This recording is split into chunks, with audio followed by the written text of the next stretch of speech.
Yeah. Whoa. I speak. We change lives, Jesus. I speak. Welcome to the TP Masterclass. On behalf of Cliff Cheqona and the entire TP family, we're honored to have you here. You didn't just join a live session.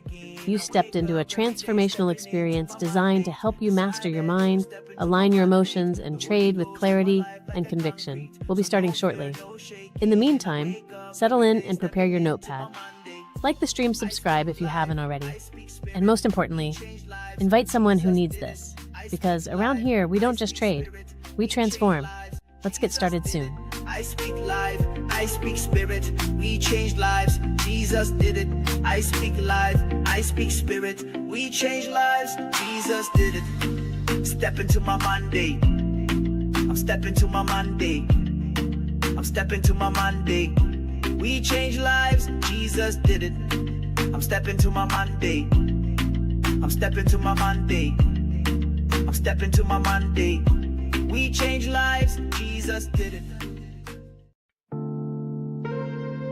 Yeah. It's a mind game. You heard me. Trading is a mind game. Fix your mind, fix your trading. Fix your mind, fix your trading. It's a mind game. You heard me. Trading is a mind game. Fix your mind, fix your trading. Fix your mind, fix your trading. What is the TP family, and how do you become part of it? Don't worry, if you're watching this, you're already part of the TP family. Now, before you ask, no, it's not take profit. That's the first thing traders think, right? TP stands for Trading Psychology. When Cliff Cheqona created this community, he didn't want to make it all about himself. He wanted to create a space for traders built around a simple truth. Most traders lose because their mindset isn't ready for success. So what's the TP family? It's not a company. It's not an organization. It's a movement of traders who are done chasing shortcuts, done trading emotionally, and done feeling like they're alone in this journey. Now, let me be clear. We're not here to build another Telegram or Discord group. You don't need more chats or endless notifications. All you have to do is follow our content on YouTube, TikTok, and Instagram. That's where we deliver everything. Masterclasses, podcast clips, mindset tips, and even those hard truths no one else will tell you about trading. Our vision for 2025 is simple: education. We teach traders what really matters, not just strategies, but the mindset behind them. Through our TP Masterclass, podcasts, and content, we make sure traders know how to manage themselves first. Community. The TP family is all about connection, but instead of chat rooms, we meet through meaningful content that actually helps you grow. Tools. We're creating journals, simulations, and practical resources to help you track your progress and improve your trading behavior. The TP family is here to change the way traders think forever. We're not about quick wins. We're about creating strong, resilient, unstoppable traders. Welcome to the movement. Let's make 2025 the year you fix your mind and fix your trading. Hi, TP family. Hello, everyone. Good to see you guys once again. Today being Saturday, just 1 week away from the Dubai event. I really hope you guys are ready for it, because I am so ready for that event. But anyways, my name is Tennyson Shells, and I just want to start by showing some love to everyone that continuously to come onto this live stream every Saturday. I really appreciate you guys always showing up on time, always being here on time to communicate with each other, getting to know each other from a distance. I really love that about you guys. If you are tuning in from anywhere from Ghana, Nigeria, South Africa, Kenya, Uganda, UK, US, Dubai, South Sudan, just let me know in the live chat right now so that I can give you guys a shout out.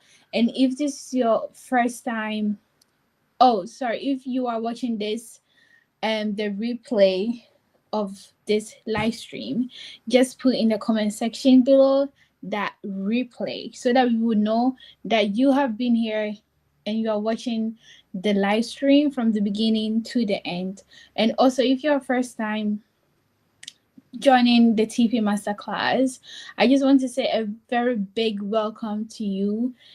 Just drop first time in the live chat so that I can welcome you properly, and we will also give you a shout out for joining the TP Masterclass, which is trading psychology. And then everyone here is part of the TP family, which is trading psychology family, just to let you guys know.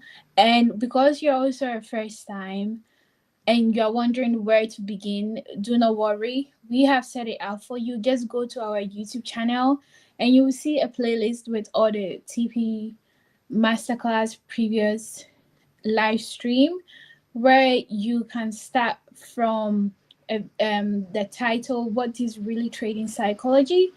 Just start from that video, and this episode will help you understand why we are doing this and what this community is really about. Because we don't just talk about charts, we deal with the mindset behind the trades that every trader takes. Because TP Masterclass, which means Trading Psychology Masterclass. And also from Monday to Friday, we post what we call the TP Declaration. It's just a picture with few powerful words written on it. Do not scroll past it. Pause, read it out loud, speak it over your day, let it enter your system. We do post this like really early in the morning. So before you, and the market opens 8 a.m. London session. So before you start trading for the day from Monday to Friday, just come onto our YouTube community tab and you will see the picture with the words on it with instructions. Just follow the instructions and just speak it over your day. Don't scroll past it. Speak it and live it so that it will enter into your system. It will help you build the right mindset, and then it will help you align yourself with the financial market. Before we continue, I just want to make us take a moment wherever you are. Just breathe, just to remove every distraction. Grab your notebook, your journal, your anything that you use to take notes. I would love for you to just grab that thing and just be ready. I don't want you to just watch us. I would like for you to participate with the live stream. Take notes, because you never know, we could say something and it will give you a very light bulb moment, like right there. So just pause, breathe, and be ready to receive the information that we have prepared for you today. This is just a very serious reminder. I always say this every Saturday when we come on the live stream. If anyone in the comments is trolling, spamming, or distracting others, we will quietly remove you from the live stream. It has happened before, but we just hope that it doesn't happen today. I would love for everyone to respect this space. It's not anything personal, it's just we want to protect the atmosphere that we have built on the TP Masterclass live session so far. Because some people are really here to change their lives, to change their future, to receive important information that will give them the next steps into the next season of their life.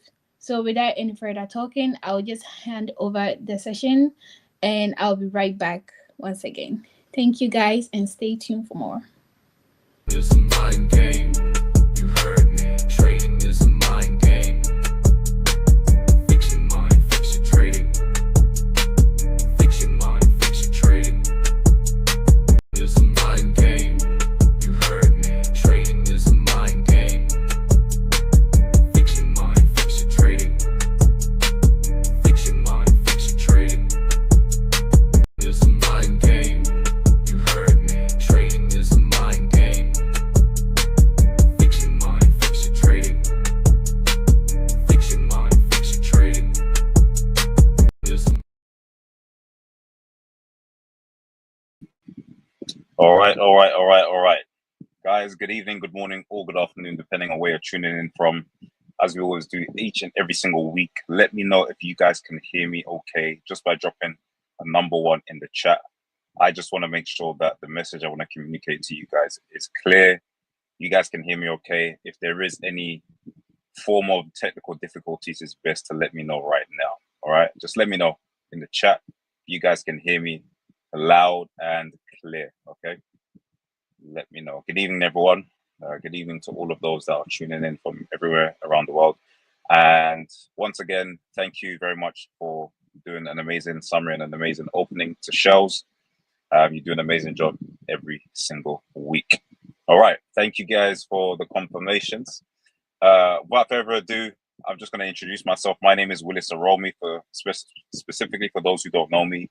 I am somebody who's a proud husband and a father of one, and I have been participating within the financial markets now for coming up to 5 years very soon, in fact. So just over 4.5 years, and I'm absolutely excited. I can see somebody in there says, please, can you give me the PDF of the book? That's something that we can discuss at the end. I won't forget. In fact, what I'll do is I will discuss with the team. In fact, I don't need to discuss with the team. I may be able to get the PDF over to you. I'm just going to need to go back and remember who this message was from, and then hopefully I can send that to you. All right. So, but without further ado, as I've introduced myself, my name is Willis Roman. I'm going to be diving into this week's segment of the masterclass. I'm super excited, not for a number of reasons. Number one, because it's actually my second book this year that I finished. Incredibly proud of myself. If you guys were following from my story, and the last couple of weeks, reading is something that I definitely did not like to do. I was not an avid reader. So for me to do such a segment on the TP Masterclass was an honor and a privilege, but also a major challenge for me to overcome. But as I became consistent each and every single week, it made me continue to read. In fact, I read this book quicker than I did the last one, which was the Psychology of Money. And my first book that I ever read was The Compound Effect by Darren Hardy, which talks about how money compounds and if you understand the compound effect. And it took me about 1.5 years to even finish that book. Maybe I changed the timing. I can't remember exactly how long it took me, but it took me a very long time to completely finish the book. All right. So I'm super proud of myself that I finished my second book of Secrets of the Millionaire Mind. We'll be going into the next book soon. We're going to reveal the book very, very soon. All right. So you guys stay tuned, and we're going to go into this week's segment. All right. So let's get straight into it. Guys, for the last couple of weeks, we've discussed, I'm going to break this down at the end to give you a summary of everything that we've discussed. But in fact, the concept, if you've been following along, is about the difference between how rich people think and how poor people think. Okay. So from the context of the secrets of a millionaire mind, we're not just focusing on the millionaire or the person who is successful per se, or the rich person. We're also focusing on the difference. It's not to say that because we are not rich or we don't have a millionaire mind yet that we are poor, but it just highlights the mentality that we've absolutely adopted from a very, very young age. Okay. But it helps us to learn and to grow. That's the most important thing. At the end of the day, I can 100% accept that I am not where I am based on the information that I know and based on the information that I have adopted over a certain period of time. Okay.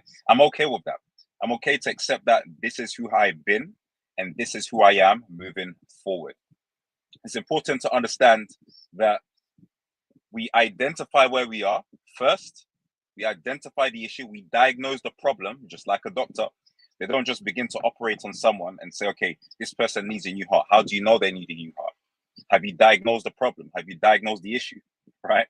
So you need to be able to diagnose what the issue is before you go ahead with whatever procedure is needed to accomplish the outcome or to get the desired result at the end of it. Okay. And I'm sure every single person, the desired outcome result is to become a millionaire, to become successful, to become a six-figure earner, to become somebody who's successful from a financial perspective, from a mindset perspective, from an intellectual perspective, from a relational perspective as well. Okay. Remember that.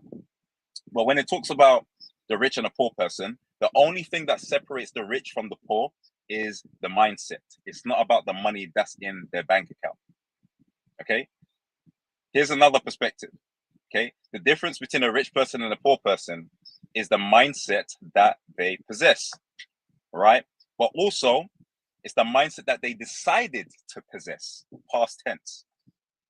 What does that mean? It means that they've adopted a way of thinking, whether they've intentionally done it or they subconsciously done it. So they may not have even known, but the money blueprints or the way of thinking that they have currently is a combination of the thoughts and the beliefs that they had once upon a time, or that somebody had automatically instilled in them simply by being around them. Does that make sense? So this would be the difference between a rich person and a poor person. Not the money, but the way that they think, the mindset that separates them.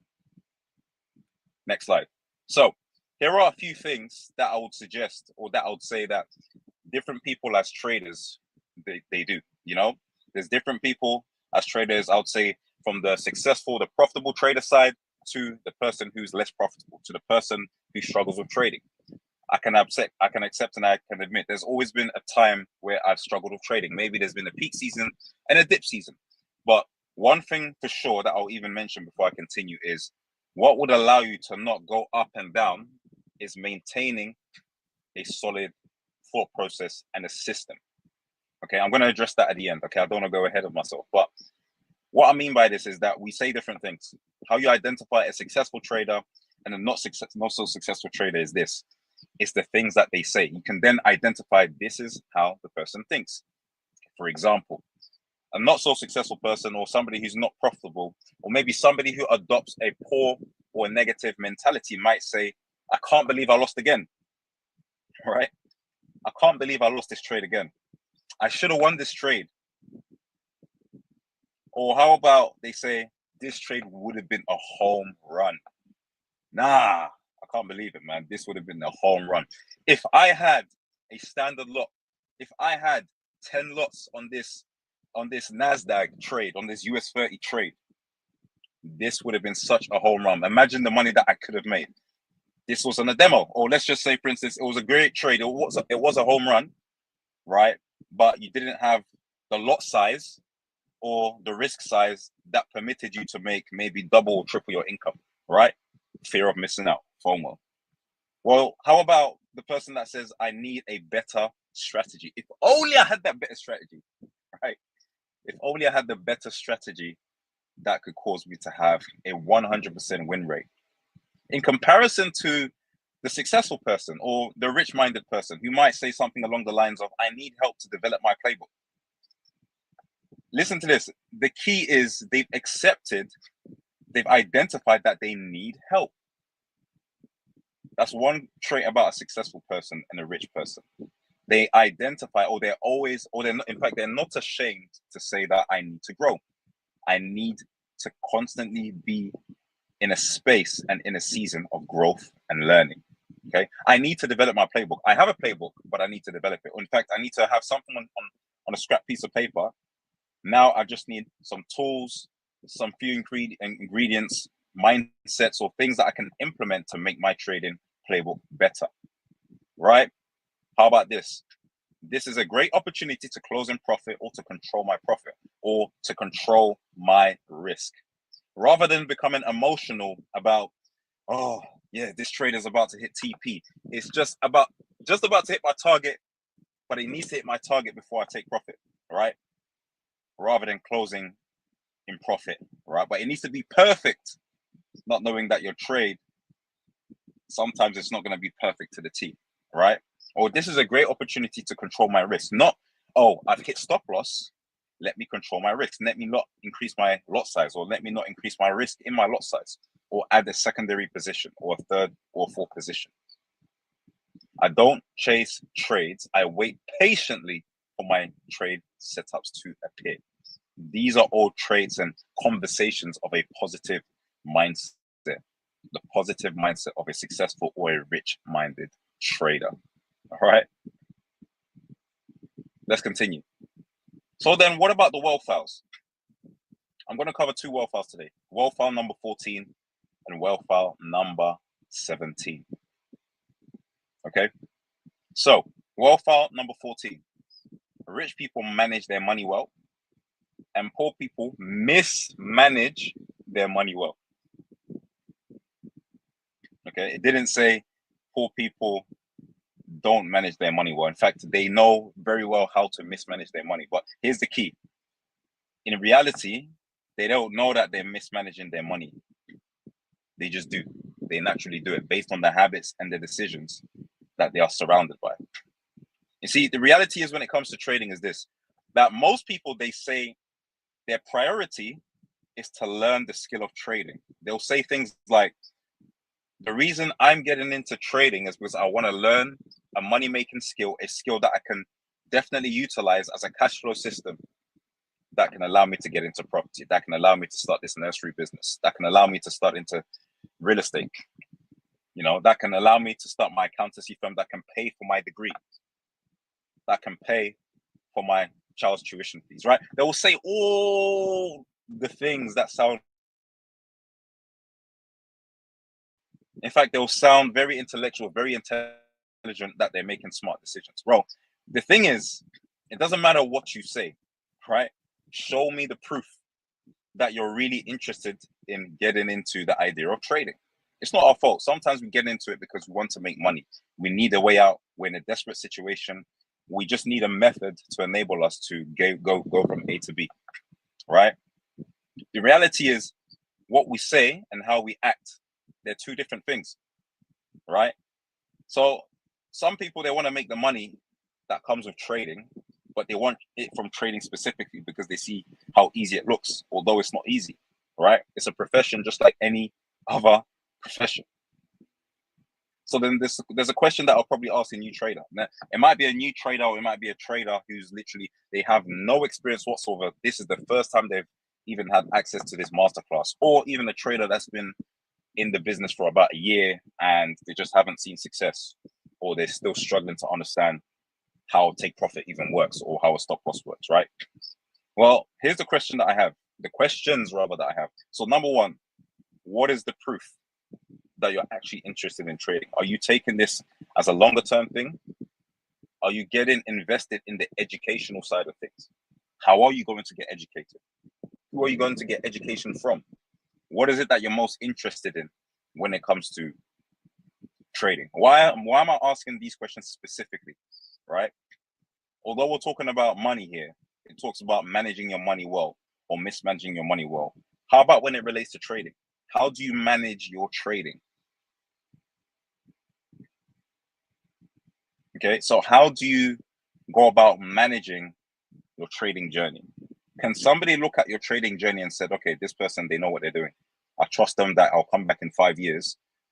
And even if they're not making loads and loads of money, they're consistent at it. That's what people want to see, right? Show me your playbook, right?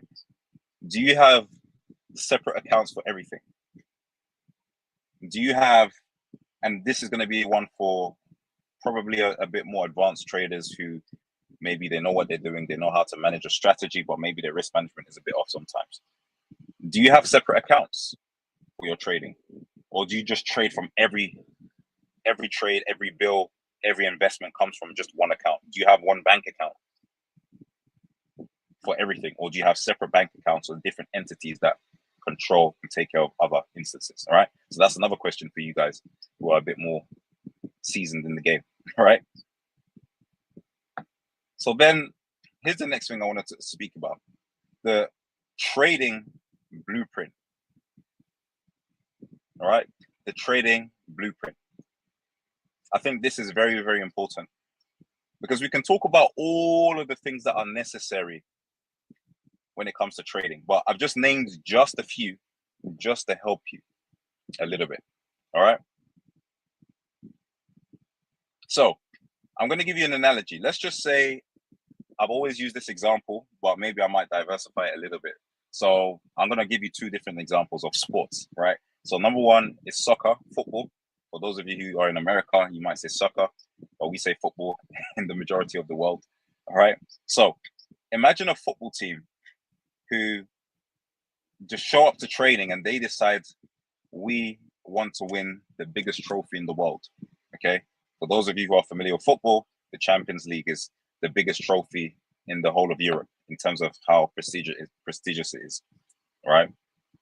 So they just collect a team, there's no infrastructure.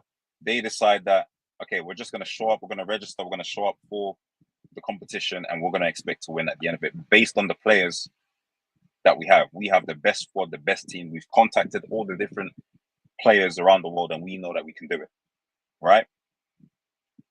The reality is it's not possible. Why? Because they need infrastructure. They need a coach. They need a manager. They need somebody that would help them or direct them or have a game plan or a winning strategy in order for them to win. Why is this important? Because it identifies the strengths and the weaknesses in the players themselves, and also the strengths and the weaknesses in the other teams. This is just a very broad example about having a manager. Okay, it's important. Imagine a team went on through an entire season without a football manager. Imagine how chaotic that would look. The first team in the world to win a trophy without a manager. No infrastructure, no coach, no manager, nothing. They just went on and dominated the entire competition with nothing, just a team. Okay, it doesn't exist, right? It does not exist. In the same way that you're trading, you have to have a blueprint. You're trading, you have to have a blueprint. You have to kind of be like your own manager.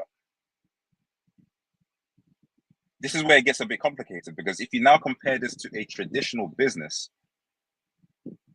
I'm not going to go into all of the different elements and the entities when it comes to traditional business. I'm going to just name a few. But to run a traditional business, let's just talk about the board of directors. You need a CEO, a director, an operating officer, a head of product and design, the infrastructure, the tools that you're going to use to actually get the job done, the suppliers that you need to contact to actually get the tools in the first place to get the job done. There are so many different things: accountants, employees, managers. You need a vision. There are so many different things you can get into it, especially when it comes to trading. But I've simplified it here for you when it comes to trading. Okay, I've given you a few. This can be further developed as you go along in your trading journey, but I do very much think that this is important. It's very, very important to understand. As basic as this may be, you need a trading blueprint. Okay, what is a trading blueprint? Here are a few things that are very important. You need to be able to have a shifted mindset, an area whereby you can cultivate a positive, growth-orientated mindset that is significant enough to impact your personal development and enable individuals to embrace challenges and setbacks along the way. Okay, you need to have the ability to embrace setbacks along the way. There are going to be losses.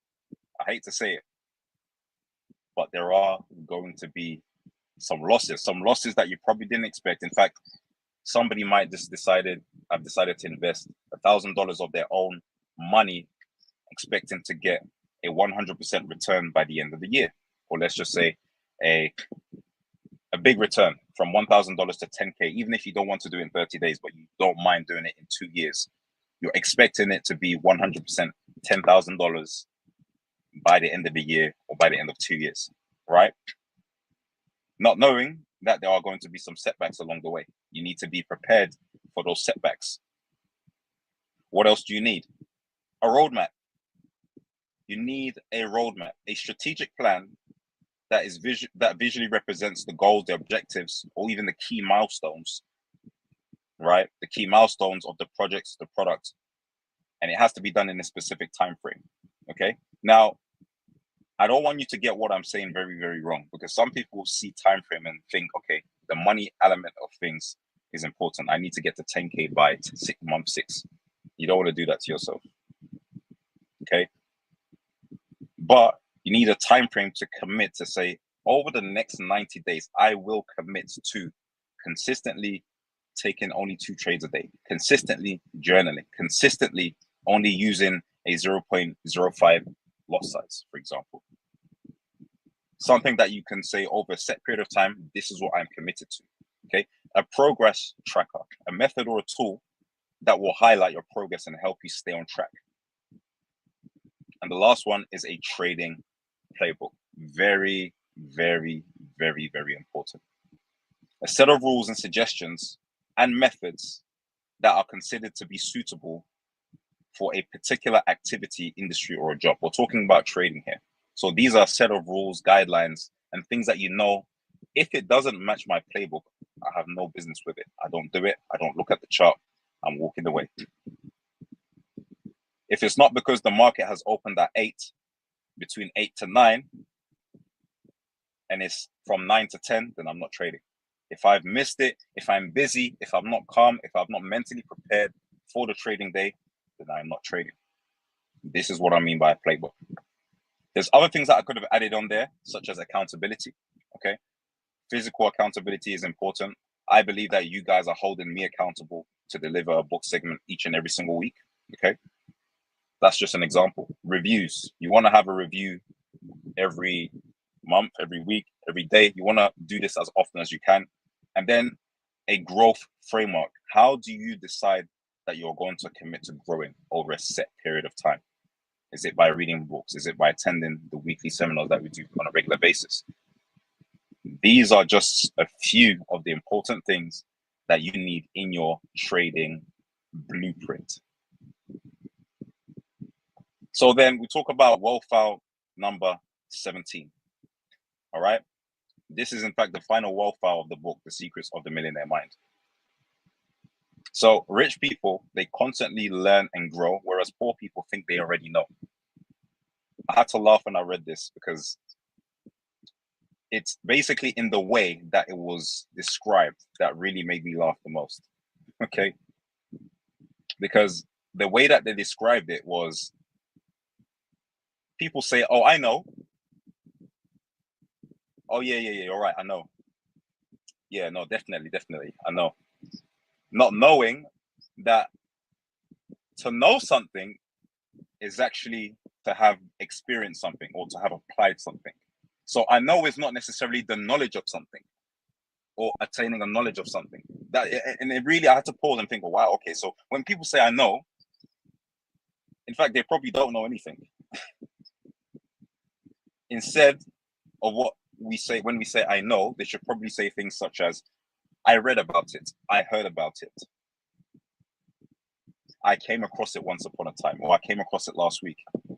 But when they say I know, it means you know enough to have applied it and it's working and it's evident in your life. So now I'm thinking, okay, whenever I say I know, I need to be very careful. Because the reality is I probably don't know the information that I've probably heard before. I don't know it because I haven't applied it. And it's not evident in my life. So let that be a lesson for every single person. Because when you say I know, what you're basically telling the person is, I've got the information, I've got the results. What you're telling me, I've already done. Then most of us should be successful traders already. Most of us should be calm traders. We shouldn't have any type of emotions, or in fact, we should be able to fully control our emotions when it comes to the market. When I know, I said it, I even said it, you see how it's just naturally, we just naturally say I know. The reality is we don't know, right? Is what I'm basically trying to say. So rather than just saying I know, okay, ask yourself the question, what is it that I need to learn from this lesson? Okay. What is it that I need to learn from this particular lesson? So trading success actually starts within you. It starts within. It doesn't start on the charts. It doesn't start when you said that you've got money, you've got now a pool of money. Now, great, if you've got the capital to begin with, you've got an inheritance, you've got a lot of money because you work hard and you save and you've prepared the money to go into the market. That's fine. That's incredible. That's great. Okay. But even then still, trading, it starts within. Okay. It starts within. So the outer world is a reflection of the inner world. So your outer world, your outer results when it comes to trading is a reflection of what's already inside you. So if you are somebody that suffers with impatience in other areas, believe me, it will show up in your trading. Your trading decisions are a true reflection of your true character, the one that you've decided to possess. Okay. So then the secret to becoming a profitable trader is to develop you. You need to become more and then do more and then have more. Here's a few statements. A poor and a middle class person might say something along the lines of, if I have a lot of money, then I could do what I want to become successful. So they're waiting to have. So you can see the equation starts in the opposite direction. They're waiting to have the thing to be able to feel the thing, to feel successful, to feel like they've accomplished much, or to feel like they're going to be able to do much. Whereas the rich person, they don't wait to have the thing. They are the thing. They are successful. So they go ahead and they do the thing because they believe that they're successful. And therefore, money is very simply a byproduct of the things that they've affirmed to begin with. Those are the difference between the statements. All right. Believe me, I used to think the same. I used to think that I need to have X amount in my account. I need to have a lot of money in my account. Now, although those things are true, if you have a lot of capital, a small percentage increase will definitely be a good amount of money on a regular basis. However, what's more important is becoming that successful trader first, because you don't know the opportunity that might be around the corner where an investor might take likeness into you. They might even use their own money to invest into your trading business. Hope this is making sense for somebody so far. All right. So the process is become more to do more in order to have more. Okay. So one thing I want to do now is to summarize this entire book in just 5 bullet points in terms of the things that we've absolutely learned in the last couple of weeks. Okay, so number 1, we've got what is a money blueprint?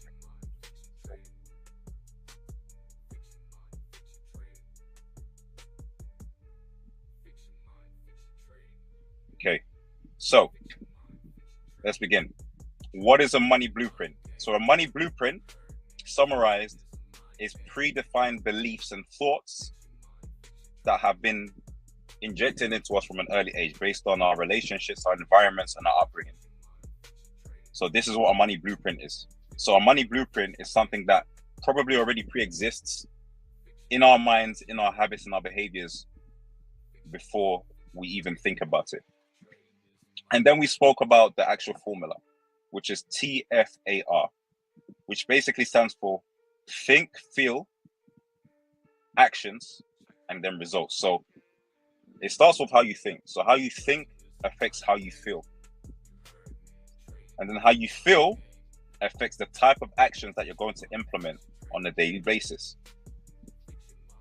And then after the actions, then you'll see the results. So this can be negative or positive. If you have negative thoughts, it means you're going to have negative feelings, which will allow you to have the actions that consist of negative results. In the same fashion, if you think in the right things, if you have the right thoughts will allow you to have the right feelings, the right actions, which is the formula for consistent and the right results. And then we spoke about the power of declaration. In fact, throughout the entire book, every single week, we have the power of declaration. Whether you believe it or not, the reality is, declarations, they work. It's only for you to find out. And in fact, in the last couple of chapters, when we summarized, there's something that speaks about positive and negative. In fact, not positive, positive thinking and power thinking. Okay, so positive thinking and power thinking. You have positive thinking where people actually believe in something that probably is a lie, right? But reality is there's no hope in how they think. Whereas power thinking, you've already decided that, listen, what I think or what I don't think. In fact, the reality is this might be true, this might not be true. So I might as well just believe in something that I'm going to believe in over and over again. So this is the power of declaration, conditioning over a set period of time. And then we spoke about what a wealth file is. So wealth files are just patterns of thought processes that automatically come from our wealth files based on the beliefs that we have from our money blueprint. And last but not least, this is just a reminder to every single person to grow. Be intentional with your growth. Be intentional with wanting to grow, but also apply everything that we've shared with you and everything that we share with you on a daily and a weekly basis. Because there's no point of us doing all of these segments in order for you not to apply the information that we're giving you here. Okay. In order for you to grow, you have to learn to apply the information that we give you. Okay. Ladies and gentlemen, this book has been incredible. It's taught me just a lot of these things. In fact, just to remind you, the information that I share with you on a regular basis, on a weekly basis, is just information based on my perspective, my view. Okay. So this might even be exactly the same for you. You might even get a different view. But the most important thing is you apply the things that you learn from reading. But also, most importantly, we are creatures of habits. We want to be able to train ourselves to do the right things, to say the right things in order to get the right outcomes at the end of it, especially when it comes to our success, when it comes to trading. All right. So it's been a pleasure reading this book. Might I remind you that we have our event that's coming up next week. So we have about 7 days until the TP Masterclass Dubai event. Guys, here's one thing that I'll say to you before I wrap up. Invite somebody to this event.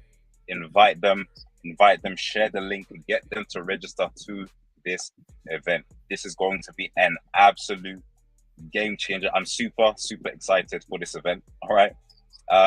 And yeah, honestly, I'm really grateful to have done this book review. This is the second book that we've completed, and we'll be announcing very, very soon the next book that we'll be doing the book review for. All right. So guys, once again, God bless you guys and have a wonderful and amazing day. Peace out.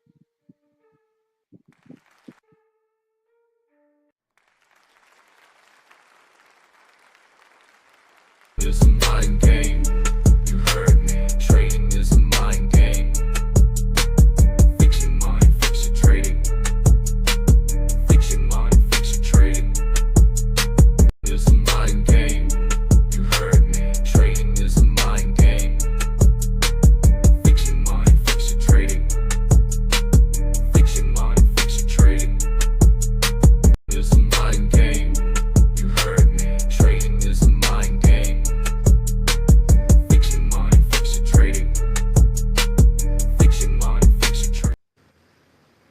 Hi TP family, I am back once again. Thank you so much, Willis, for the amazing session that you just gave us. I learned a lot from it, and I hope everyone did as well. I'm just gonna read out some of the comments here. Nelson said that he shifted from South Sudan to Uganda. Yay! I hope you're enjoying your stay. We have people from Kenya, Dubai, Nigeria, Uganda. We have quite a lot of people here. I just want to say thank you guys so much and welcome once again. I'm just here to give the last reminder of our serious reminder of respecting each other's space and making sure that we are not putting anything out of the ordinary in the comment section. If you want to say something personal, if you're going through something and you would like to speak to Cliff, you can always go on our website where you can book consult with Cliff Cheqona, and then you'll be able to, have a one-on-one discussion with Mr. Cliff. But if you want to, share a testimony in the live chat, you can feel free to do so. This is just a very quick reminder so that we can move on with the different sessions that we have coming up. This space is built for healing, clarity, and truth. And if anyone in the comment section is not respecting our policy, is not respecting other people, we will quietly remove you from the live stream. It's not anything personal. It's just our standard here that we have built for the TP Masterclass, and I wouldn't want anyone to disrupt that process here.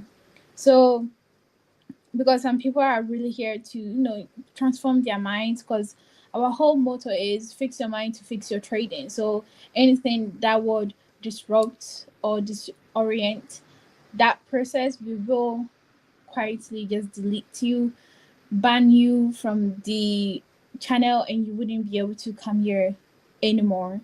Okay, guys, so let's continue to respect each other so far and stay tuned for more. Thank you, guys. Bye-bye.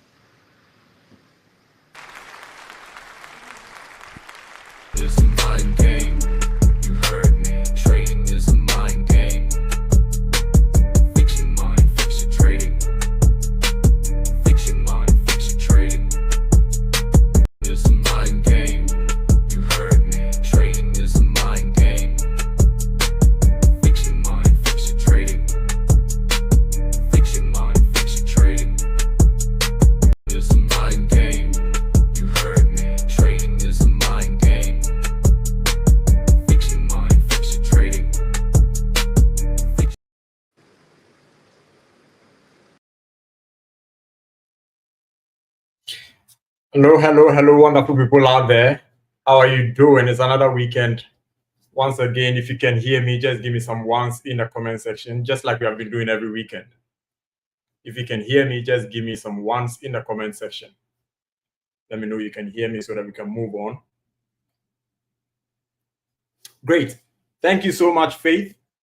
Thank you so much, God's power. I greet you all. I salute you all. It's another wonderful Saturday evening. And just as we have always been doing, and we have always dedicated ourselves to come back here and impact you with the knowledge that has been granted unto us, right? We try as much as possible to be able to do that. I salute all of you. Good afternoon, good evening, good morning, wherever you are coming from. I realize that we have people from Nigeria, people from like so many parts of the world. Ghana is in there. We have Rwanda, we have Congo. It goes on and on and on. Pakistan, Kenya, Dubai. Guys, you're all welcome to the stream. If today's your first day coming in here, I want to specially say thank you so much for joining. Your life will never be the same. If you believe it, it should be us for you. All right. Next week is our big event in Dubai, and I believe that you are poised for it. If you are in Dubai, you cannot miss this opportunity to be in the studios with us. And if you are not in Dubai as well, guess what? It will still be streaming live online, so you can be able to have the opportunity to join in as well. Today, I prepared a wonderful slide, and then, it's the message today is just for me to speak to somebody. I feel in my spirit that there's someone that this message is for, and that is the person that I came to deliver this message to. And so without wasting my time, let me just share my screen, and then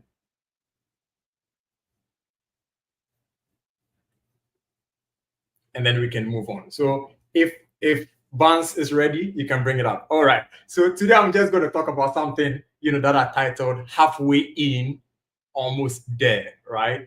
Now, I'm going to start from this particular perspective. You know how the Bible says that there is a time and season for everything under the sun, right? And the Bible also says that, there were some group of people called the sons of Issachar who understand the times and seasons, and based on that, they acted upon it, all right? So what you realize is that there is a point in time in everybody's life for something specific. And during these times, you realize that things, do come up, whoever you are. There's a time that you get to when things start coming up. Now, the thing is, if you do not understand that particular season and what actually comes along with it, you might feel like, oh, this is beating me down. This is one of those times, I give up, I don't want to do this again. And we have a lot of people actually quitting at a very, very important time in their lives when something is about to click for them, right? Why? Because they do not understand the necessary things that they need to know within that particular season. So it causes them to derail off their path when they are supposed to actually be glued to that path at that particular moment. So I titled this Halfway In, Almost There. And then let's get in. What is this, whole thing about, right? Now, this is actually what I call the midpoint. The midpoint is actually one of the dangerous areas that an individual can actually be within. Why? Because it is the point where it feels like everything is on point. I mean, you can almost taste the success. All right. You have stopped blowing accounts, talking to the traders, or even making a journal. You have stopped making certain kind of mistakes that you used to make in the kind of area that you find yourself in your endeavors and stuff like that. You have stopped making certain kind of mistakes that you used to make, right? If you're a trader, you have stopped blowing accounts. You have stopped making some unnecessary mistakes like over leveraging your accounts and stuff like that. You have started seeing good patterns in the market and then waiting for those patterns to actually come in play. Your losses are controlled now. All right. You have reached that particular point where your losses are controlled. Some days it feels like, yes, I am getting it. Now, guess what? This is where most traders actually burn out. Now, I'm here to tell you that if this is an area that you are within currently, please do not burn out. All right.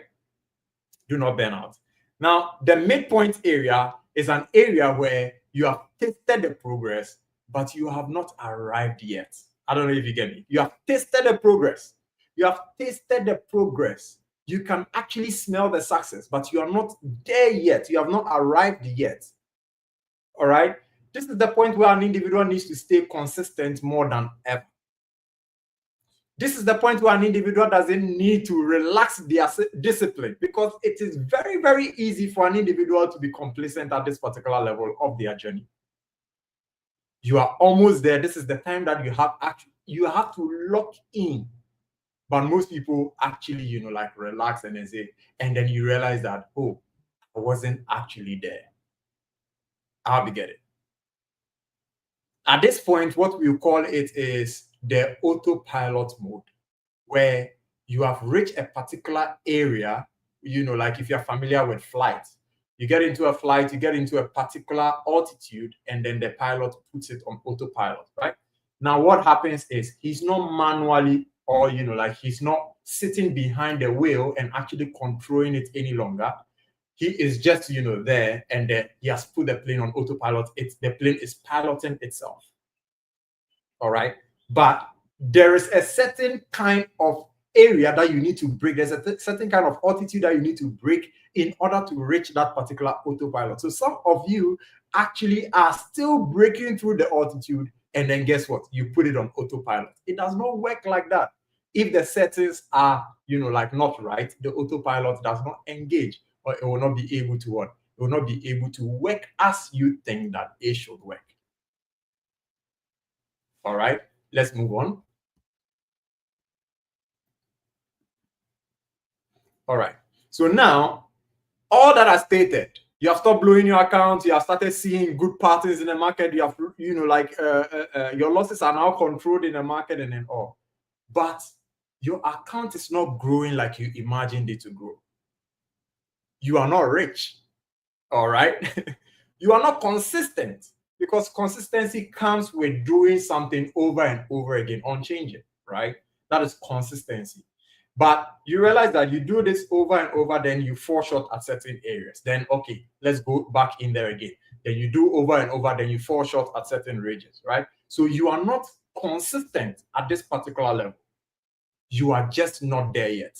Welcome to that particular middle zone of a trader's development. And most of us, this is where we find ourselves. This stage is brutal. Why is it brutal? It is brutal because it feels like progress, but it comes with a lot of friction. What kind of friction does it come with? It comes with doubt of your edge on the market. This is where an individual feels like, is there something really, really wrong with what I'm doing? Are these kind of people possessing some kind of, like a talent that I am not possessing on the market? You question your own future. Is this thing even good for me? How would it look like in the next 5 years? Can this thing actually work? You question yourself a lot as an individual. You envy other traders, or you even speak against their growth.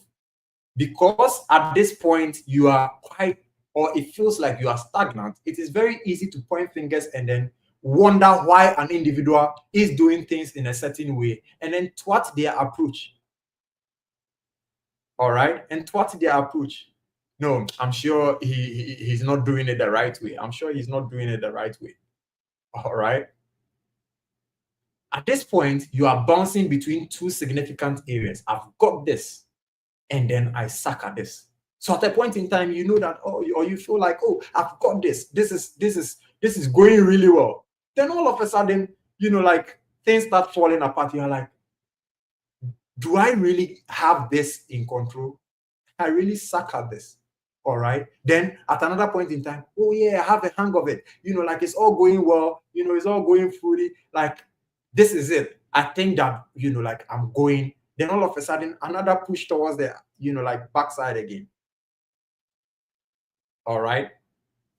The interesting thing is, at this particular area is the time when you need to understand that it is normal. As I said earlier on, this message is for someone specific. I came here for someone specific. You are at this particular point, and then you are feeling like you want to quit. It might not necessarily be in trading. It might be somewhere else. some different endeavor that you are, like within at this particular moment. You are doubting yourself, you are doubting your edge, you are doubting every single thing that you are, every single effort that you have put in to reach this particular level, you are doubting it. But I'm here to tell you that it is normal. You can ask Clifford, you can ask Willis. It is normal for an individual to reach a particular point where they are burnt out. Maybe you see us, like, oh, speaking here and there, and then you feel like, oh, these people, they are on top. No, we do get burnt out sometimes, right? Everybody gets tired at a particular point in time when you work yourself too much. And at a particular point in time, you need to retire to bed and then sleep and then wake up. So it will be a fault on your end when you say, no, everybody's not sleeping, so I'm not going to sleep. You will die. It is not a sign to quit. It is only a sign that you are close. It is a sign that you are close. All right. Let's move on. Now, having stated the problem, how does one stay on track to be able to know that, okay, so this is where I am now, but like, come on, if you say that it is normal, how are you guys dealing with these things? Or how is it that, like you guys are able to go through these particular areas and now prevail out of those particular areas? All right. The first one, you have to double down on journal. This is the point where you actually go really hard on journaling. Your past trades that you have already executed in the market, going through that process, growing all the way through, it is gold to you. You don't throw them away. And that's why we keep on saying, oh, like journal your trades. A lot of people feel like, oh, like, what is it about journaling? I could tell 80% of the people who are in here, you don't journal your trades. And you are a victim, you don't even pen down, you don't even remember the trade you picked on Monday or Tuesday. You don't even remember. You have to rack your brain. Even if, I'm not even saying that you should have it at the back of your mind. No, there should be something that you can reference from. What trade did you pick on Monday? Okay, wait a minute. Let me check something, right? I pick it up, open it. I'm like, okay. Oh, Monday, this is the trade that I picked. I picked this. It was a buy. It was at this particular price level. The stop loss was this. The take profit point was this. But at the end of the day, I ended up taking profit here rather. What happened that I did not wait until price hit this particular take profit target, but I rather took this one. Now let's go back and take a look at it. All right. So those past trades are golden. You cannot compromise on what? On them. Steady them. This is the point where you have to bring them back and then steady them. Trade smaller. At this particular point in time, when you feel like you are on top and you feel like you are moving forward, it is very easy for you to over leverage, feeling like there is a little gap for you to reach there. You can actually taste the success. So why don't I just pile it in a little bit just so that I could reach early? Very easy. Very easy. And this is the point where a lot of people, like end up messing, like their trading app, messing their journey up wherever you are, whatever you are endeavoring on. This is the point where you have to be able to be vigilant about the risks that you put on. All right. Trade smaller. Trade smaller. When your psychology is unstable, you have to reduce the lot size, reduce, like the monetary aspects that you are putting in on each trade, or you have been doing from, the past. This is the time for you to actually, this is not the time for you to actually increase it. This is the time for you to actually reduce it. Guess what? Because you are not there yet, but you should get there. So your mind might tell you that, okay, let's, pile in maybe a bigger lot size and we could just, like reach there instantly. But that is not the right way to go. All right. Mastery is greater than money. All right. Mastery is greater than money. Any day, anytime. Let's move on. Batch your trades. What do I mean by batch your trades? What I'm basically saying is, that those moments when you can hear an individual and then they say, oh, this is my A plus trade, A plus setup.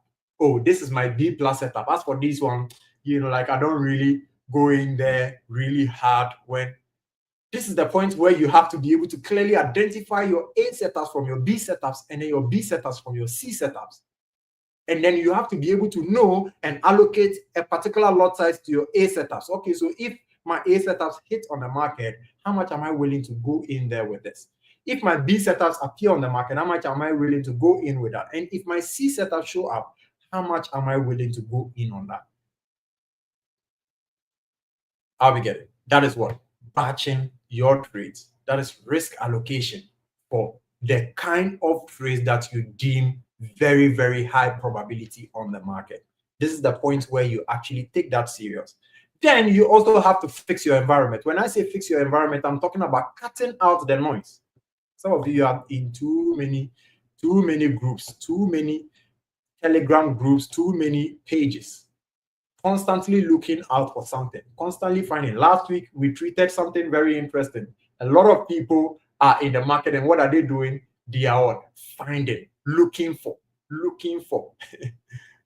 But the interesting thing is, what you are looking for, you might already have it. I said it last week. You might already what? Have it.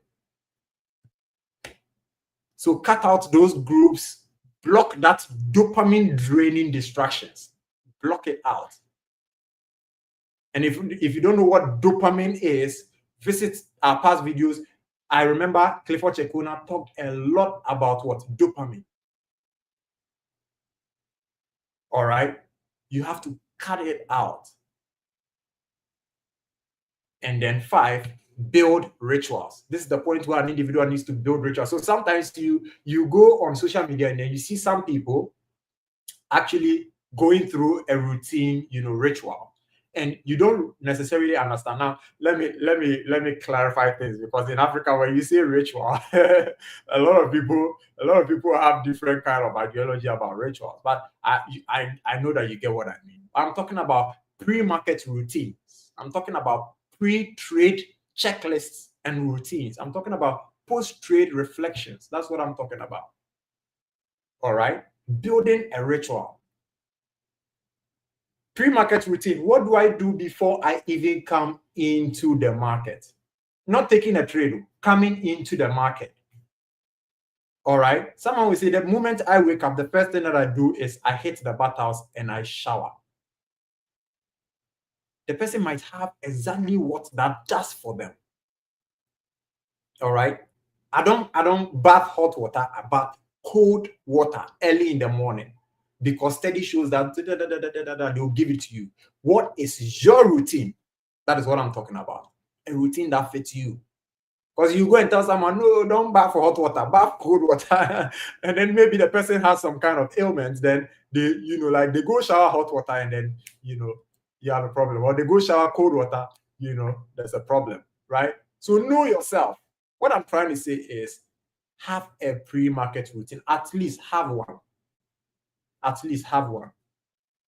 Do you pray before you come into the market? Have one. Do you exercise before you come into the market? Have one. Do you take breakfast before coming into the market? What kind of breakfast do you take? I remember when Clifford Cheqona taught on, he was basically, dilly-dallying around the subject, but it was serious to me, right? Where he stated that someone wakes up very early in the morning and the first thing that they do is eat hot KK, pepper, and fish. Like,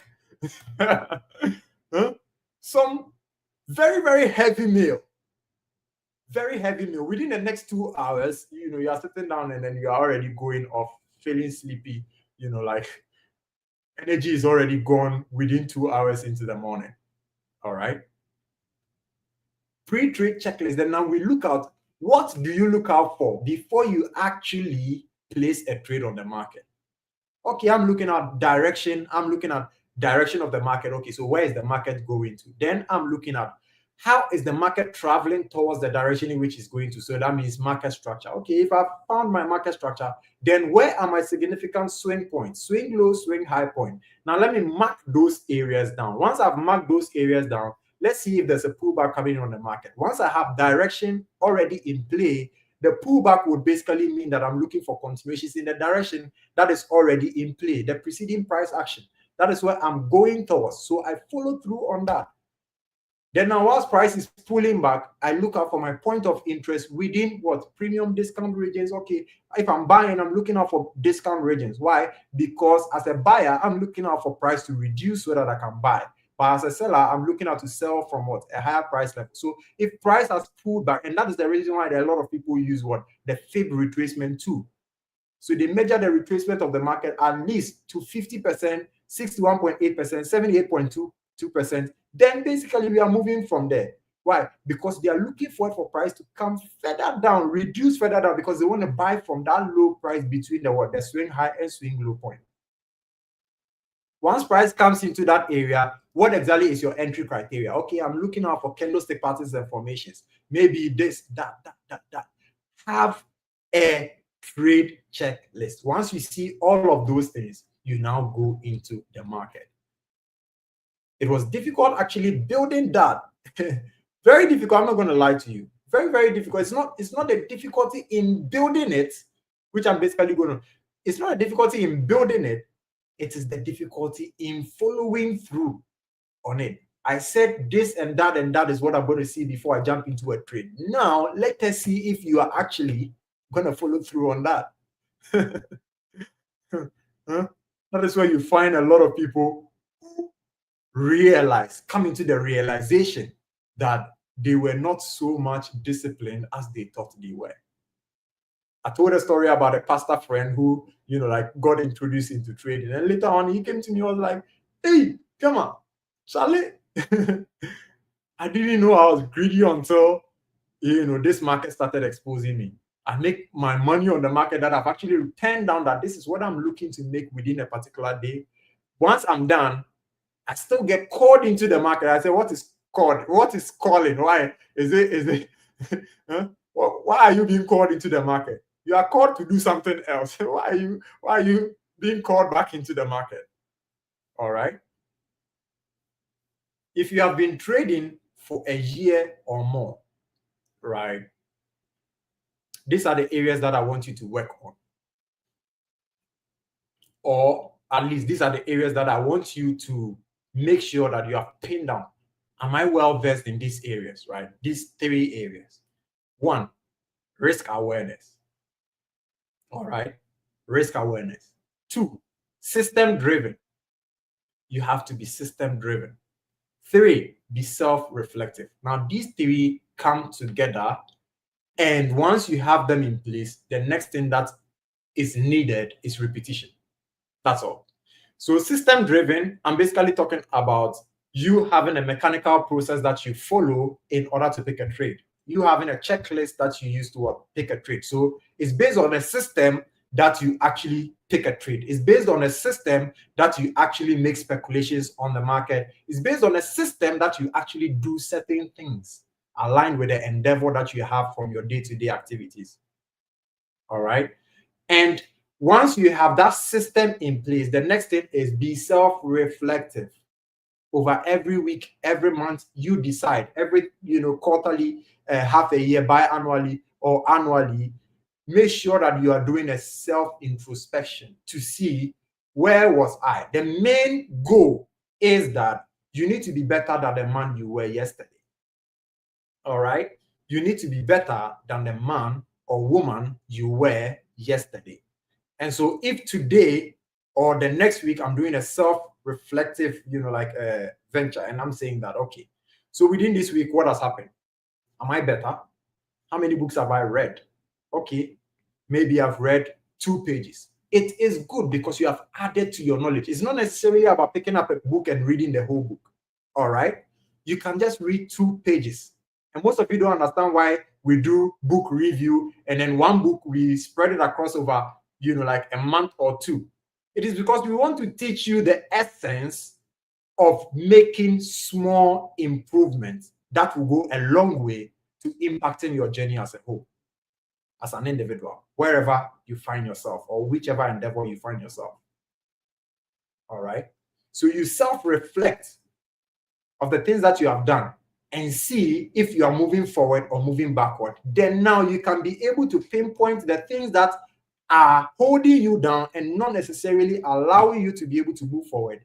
Then you negate those things in your next venture or in your next step. All right. Once you have these things in place, all that is left, as I repeated, is repetition. Repetition. We all must understand that success is not a breakthrough, right? Success is not a breakthrough. I should say, success is not just a breakthrough. It is built through all the brutal moments, all the boring consistency, all the journey that you have gone through in order to reach that area. So the success is not just the breakthrough point, the point where you come out of. No, it's an embodiment of all the necessary things that you did, or all the necessary things that you put in place in order for you to get to that pinnacle level to actually what? Come out of that area. It all falls in place. And I remember one very influential man said something. If you are really, really putting in the work, we say, oh, put in the work, like you go forward. And then someone said, like you can put in the work and not go forward. And this person said, if you really are truthful to yourself and you really, really put in the work that is necessary, nothing can stop you from breaking through. All right. You are halfway in, the peak is visible, but your body is tired, your mind is wobbly, and your doubt is really loud. But that is exactly how it is supposed to feel. And that means that you are simply almost there. In the next 2 minutes, I'm going to take any question at all that anyone has within that chat area. And I'm going to end my session for today and then welcome our next segment, Clifford Cheqona, to come along. So just 2 minutes of line of questioning. Anyone, any question at all that you have, just 2 minutes. Clock is ticking. All right. As I'm waiting, let me just go through some of the comments that we have in here. Chinedu says, exercise every morning. When I started building this habit, it was brutal, but now I do it flawlessly by nature, right? It's now by nature. So it's now a way of living. It's now a way of life. It has become a way of life, right? When you started, it was very difficult. And frankly speaking, what is there that you begin that is not difficult? I mean, you don't know anything about it. You come into that area and it's not difficult at all from A to Z. You basically flawlessly go through it. No, at a point in time, you would flaw. And that is why you will come back to ask yourself, why did I flaw? And now you will commit yourself to study and realize that, oh, these are the things that if I keep repeating could actually what? Make me not reach my Z. Then now you work on those areas gradually. As you are saying that you work out every morning, that is one thing that I stated that I wanted to do. Do you know when I stated that I wanted to start working out? 5 years ago. Do you know when I last lifted anything, a dumbbell or anything like that? 5 years ago. All right. So basically, that is me falling short on my exercise routine. But exercise could be anything. It could be 2 press-ups. That's what I tell myself. So when I wake up and I'm like, okay, I'm gonna exercise, and I jump 1, 2, 3. I'm like, yeah, that is my exercise. All right. But if you actually put in the work, trust me, it is going to be flawless. All right. What else? How do you build a system that is hard to fail? Faith. Actually, I'm not going to answer this today. All right. My promise is next week, I'm actually going to answer this question. Why? Because building a system is something I'm going to be talking about next week. And there's more that is coming in play. And I don't want to, create spoilers for you at this particular point. All right. So come buckled up next week for your answer. And I promise you I'll have it. What makes traders know the right thing, but to do the wrong thing? Hey, Felixin, you see, it's not just traders. So it's not just traders. Let me make you know about this. It's not just traders. I have 6:30 exactly. I'm pausing, right? Exactly on the 30 I'm pausing. It's not just traders. Ask yourself that. Let me use this as an example. In marriage, right? Why is it that people are married? They stood at the altar and then said, I do till death do us part, promised all the kind of promises that they did. And then after the whole show, about a year or two, some people even months, they go behind their partner and then they cheat on them. All right. And they cheat on them. And funny enough, I saw this somewhere where someone was telling me that cheating is not just about, like having intercourse with someone. It could be sharing emotional, like exchanging emotional pleasures with an individual without necessarily, it could be that. So someone even explained and said, if you must delete it to hide it, if you must hide it to, prevent it being seen by your partner, is cheating. All right. So ask yourself, why is it that people know about these things? They have, like stated that I'm going to actually commit myself to this. Loyalty, reliability, and understanding, the core principles of what every relationship. And they still go behind the back of their partners to actually do this. It's not just in trading. At the end of the day, it is very difficult to follow a particular path that you have cut out for yourself. And that is why we keep on preaching discipline, discipline, discipline. It is discipline that would make an individual be able to stay true to a particular thing that they have said that they want to do. All right. And integrity is very important. An individual based on integrity can follow through on a discipline that they have cut for themselves. All right. So it all comes down to you as a person. You need to be determined. If you're an individual who keeps on setting goals for yourself and then keep on, like going back, you are not serious. You are not really serious. You are not hungry for what you are actually looking for. That's how I feel, right? I often overtrade where I, on the end of the day, lose money. What can I change my mindset to not just stop overtrading. Just stop overtrading. All right. I stated something very interesting. I said, I can convey a system to you, a system that I've built over 5 years. Okay, so this is my entry criteria, this, that. I'll show you everything. But one of the things that is very difficult to convey is the psychological aspect of it. My emotional control that I go through when I'm actually in a trade. So prior to picking a trade, during being in that trade, and after that particular trade, that psychological roller coaster that I go through and how I control it, I can't convey the control to you. You have to work it for yourself. I've stated it before. It's like the fruit of the spirit and then the gift of the spirit. We can give you the gift of the spirit. Gift of the spirit is actually given. Fruit of the spirit, you nurture it. And so you should start actually nurturing it for yourself.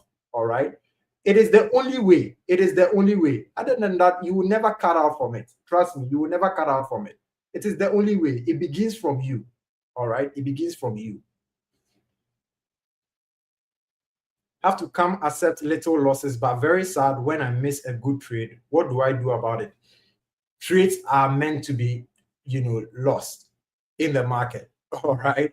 You can't get every single trade in the market. The main thing that you must understand is you are getting some, and those ones that you are getting are the ones that are actually making the impact in your trading journey. It's simple as that. You can't get it all. There are times when I miss a trade, I watch it, I'm like, it's gone. Market will always be here. That's what I tell myself. Market will always be here. And if I get another opportunity, so based on my strategy, there are certain times that I miss the key entry point, and price what ends up going further. But at the end of the day, I try as much as possible to find a re-entry in that area. So my strategy helps me, but I need to also be sound to be able to do that. All right. Okay, so I'm wrapping up.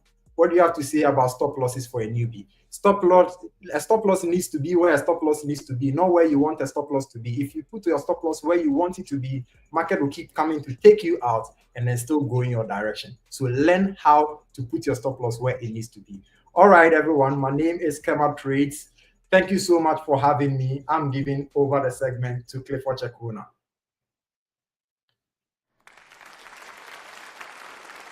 It's a mind game. You heard me. Trading is a mind game. Fix your mind, fix your trading. Fix your mind, fix your trading. It's a mind. I think big, I dream big, I trade smart. My thoughts align with wealth, success, and abundance. I deserve success because I work for it and stay disciplined. I let it go of doubt. I let go of fear. My mind is renewed every day with wisdom and strength. I focus on solutions, not problems. I attract profitable trades and opportunities. I am a successful, focused, and profitable trader. I am unstoppable and I am victorious. I am grateful for every opportunity to trade and grow. I give thanks for my progress, my lessons, and my success. I attract prosperity and I steward it wisely. Every day, I am becoming a better trader. My trading provides freedom and abundance. I speak life, blessings, and success into my trading journey. I am grateful for the wisdom to manage risk and profit. I celebrate my growth and resilience. My heart is full of gratitude. My mind is at peace. I am prosperous in my thoughts, my trades, and my life. Who is Cliff Cheqona? He started talking about trading psychology when nobody else was. When the industry was silent, he raised his voice. Today, hundreds of thousands of traders are not just listening, but talking about his revolutionary style of teaching. His journey is more than trading. It's about transforming minds, overcoming fears, and achieving success. Cliff Cheqona, trader's psychologist, light speaker, and a leader.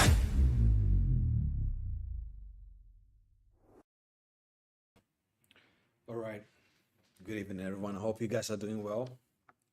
I know you guys have listened to a lot of things. Before I say hello and hi to every single person, I want us to let the things we are learning to sink in.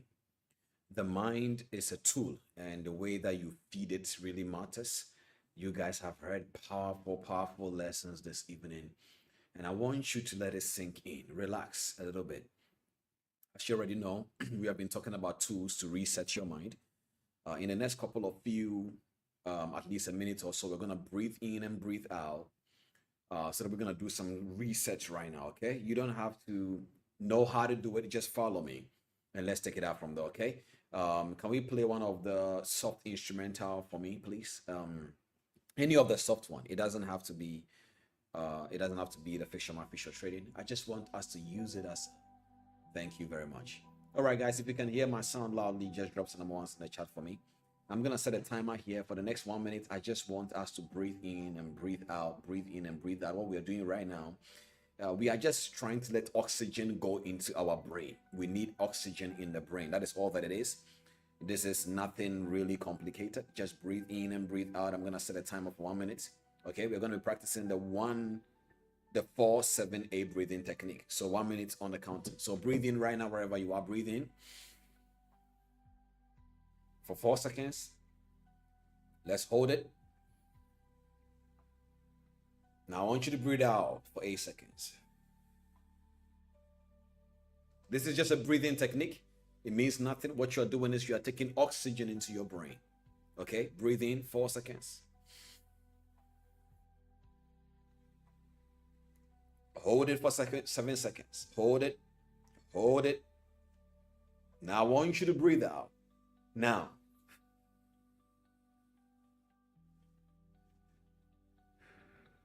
What you're doing is you are getting oxygen into your brain. Every single time you have enough oxygen in your brain, it releases you from mental fatigueness. It's a neuroscience understanding. Let's do it one more time before we even take it out from there. Breathe in one more time again. Breathe in 4 seconds. Breathe in, breathe in, breathe in. Now hold it. Hold it. Hold. Hold. Now breathe out.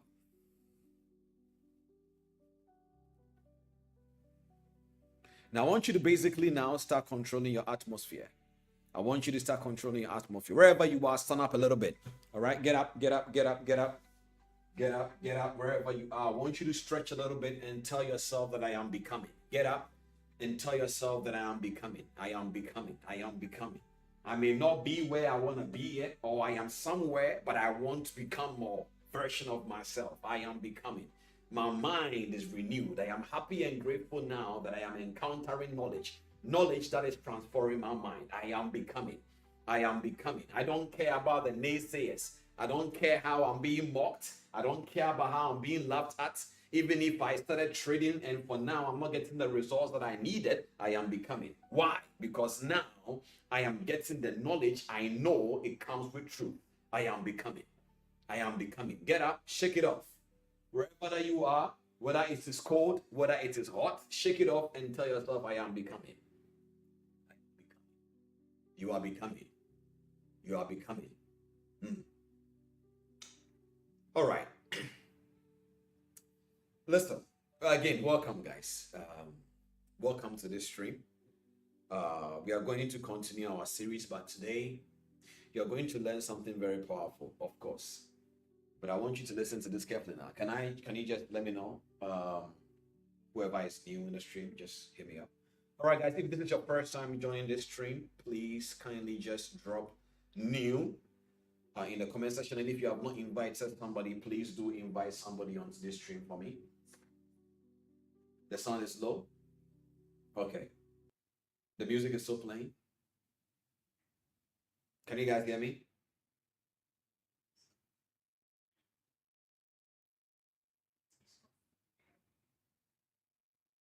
Okay. But can you guys hear me loud and clear? If anybody can hear me, drop some amounts in the chat for me. Is the stream okay now? Comment section, we good? Okay, guys. If this is your first time that you are joining this stream, please just signal new in the comment section. And also, can I know where people are tuning in from? Wherever you're tuning in from, hello, good evening, good afternoon. If we have somebody from India, shout out to Indians. Much love to you guys. You stay up for this stream. We appreciate you. Give me. UK. Okay, so we have UK in the house. Another UK in the house. South Africa in the house. Uganda in the house. God bless you guys. Who else do we have there? We have one new. One new person. What is the name? Robert. All right, guys. I just want us to just say welcome to Robert in the comment section right now. As you guys already know, we want to welcome people. Frederick. He's also new. Okay, Frederick is also new. Can we just say thank you to Frederick for joining us today? Shongoi. You should pronounce the name right. South Africans in the house. Thank you so much, guys, for joining. Guys, I want to just take the moment to just say thank you. From Sunyani, all the way from GH. Yeah. Okay. All right, guys. Thank you so much for joining this live stream. We genuinely appreciate you. If this is your first time, I just want you to know that you're going to learn a lot. Just make sure you have invited somebody. I can't take all the names. I can't say hi to everybody, but you guys already know. Much love from the TP family as well. All right, ladies and gentlemen, please, wherever you are, buckle up. We are going to learn something very important today. So, before we go into today's lesson, I want to talk about something very important. Please listen to me. Wherever you are right now, may nothing distract you. Please listen. There is something that is really is burning in my heart, and I want to talk to you guys about it. And I want to give somebody some hope today. Listen, guys, I want to start my conversation from the angle where you will understand that trading is a business. Some of you guys who have been on the masterclass for long, you understand this. Trading is a business. Trading is not a game. Trading is not PlayStation. Trading is not Netflix. Trading is not something you do because you are bored. Trading is not something you do because you hate your boss. Trading is a business. And I've said this over and over again that there is a hierarchy in this industry. Trading is a business. Now, there is something I want to say here which is very, very important. The issue about trading and the one in our world is that there isn't a system around serious regulations. And so what is happening is everybody is doing whatever they want. It's not true. One of my goals, you know, as a TP family and as Cliff myself, I have a mandate. And my mandate says the goal is to transform minds and to raise kingdom-aligned leaders through psychological, spiritual, and practical truth. And so my goal is to tell you the truth. It doesn't matter about how you see it. I don't care. And so one of the ways that I was able to get a certain advantage to be able to stand here and tell that truth is because I don't need anything from you. Genuinely. If today somebody choose to come on this stream or they choose not to come, I will still do this. When you go on to the cliffcheqona.com, whether you sow $1 or whether you sow $100, you equally get the same consultation benefits. Why? It's because in this industry, there is so much around the idea of if you don't pay me, I won't do this for you. That is not how I do it. The reason being is because, and I understand that it is important that you take money from people for service, but what I am doing is more than a service. It's a ministry. And so I want you to listen to me carefully. This industry is a business. Trading is not a game. Trading is not something that you do because you are tired of life. Trading is a business. And in every business, you need to understand how the business works. Now, in order for you to understand how the business works, you need to get knowledge. Now, stay with me. Let's stick with the knowledge part. You see, when it comes to knowledge, you don't just get up any day, anytime you want and enter Harvard. Those people from Ghana, we have some universities in Ghana called, Legon, University of Ghana. And at the end of the day, you don't just get up anytime, any day and admit yourself into Legon or admit yourself into Oxford or admit yourself into MIT. You don't do that. There is a body of a curriculum that is being positioned in a semester structure. So you go to school and you enroll at a particular time and you are expected to go on a break, graduate, and practice what you have studied also in a particular time. Now, the problem here in this industry and why retail traders are getting confused every day is because there isn't a structure of a body of knowledge. And so what happens is, when do you learn what? When do you learn time frame? When do you learn risk management? When do you learn mindset and transformation and habit formation? When do you learn about order flow? When do you learn about supply and demand? When do you learn about fundamental analysis? When do you learn this? And when and how do you learn it? And so this has created a scattered body of knowledge in a way that people are getting confused the more information that is coming up. And so I want you to understand carefully. There is a reason why I'm telling you this. Is that when you come onto this masterclass, don't ignore the previous masterclasses. And talking about the previous masterclasses, again, I want to apologize to you guys.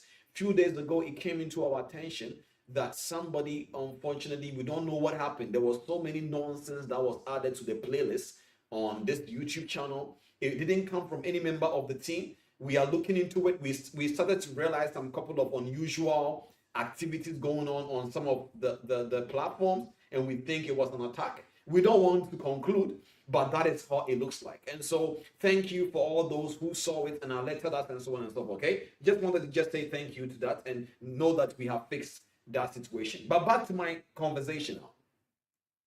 The structure is not there. And so when you come on these master classes, everything you are experiencing, even though we are focusing on mindset transformation, I am doing it systematically. So when you go to the first ever master class, we're talking about building structures. We have talked about dopamine and trading. Everything was the foundation so that I can prepare you guys to be able to start understanding how to rewire your mind.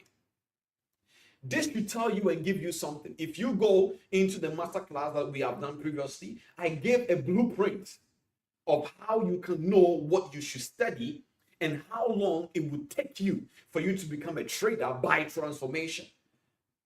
Are you with me?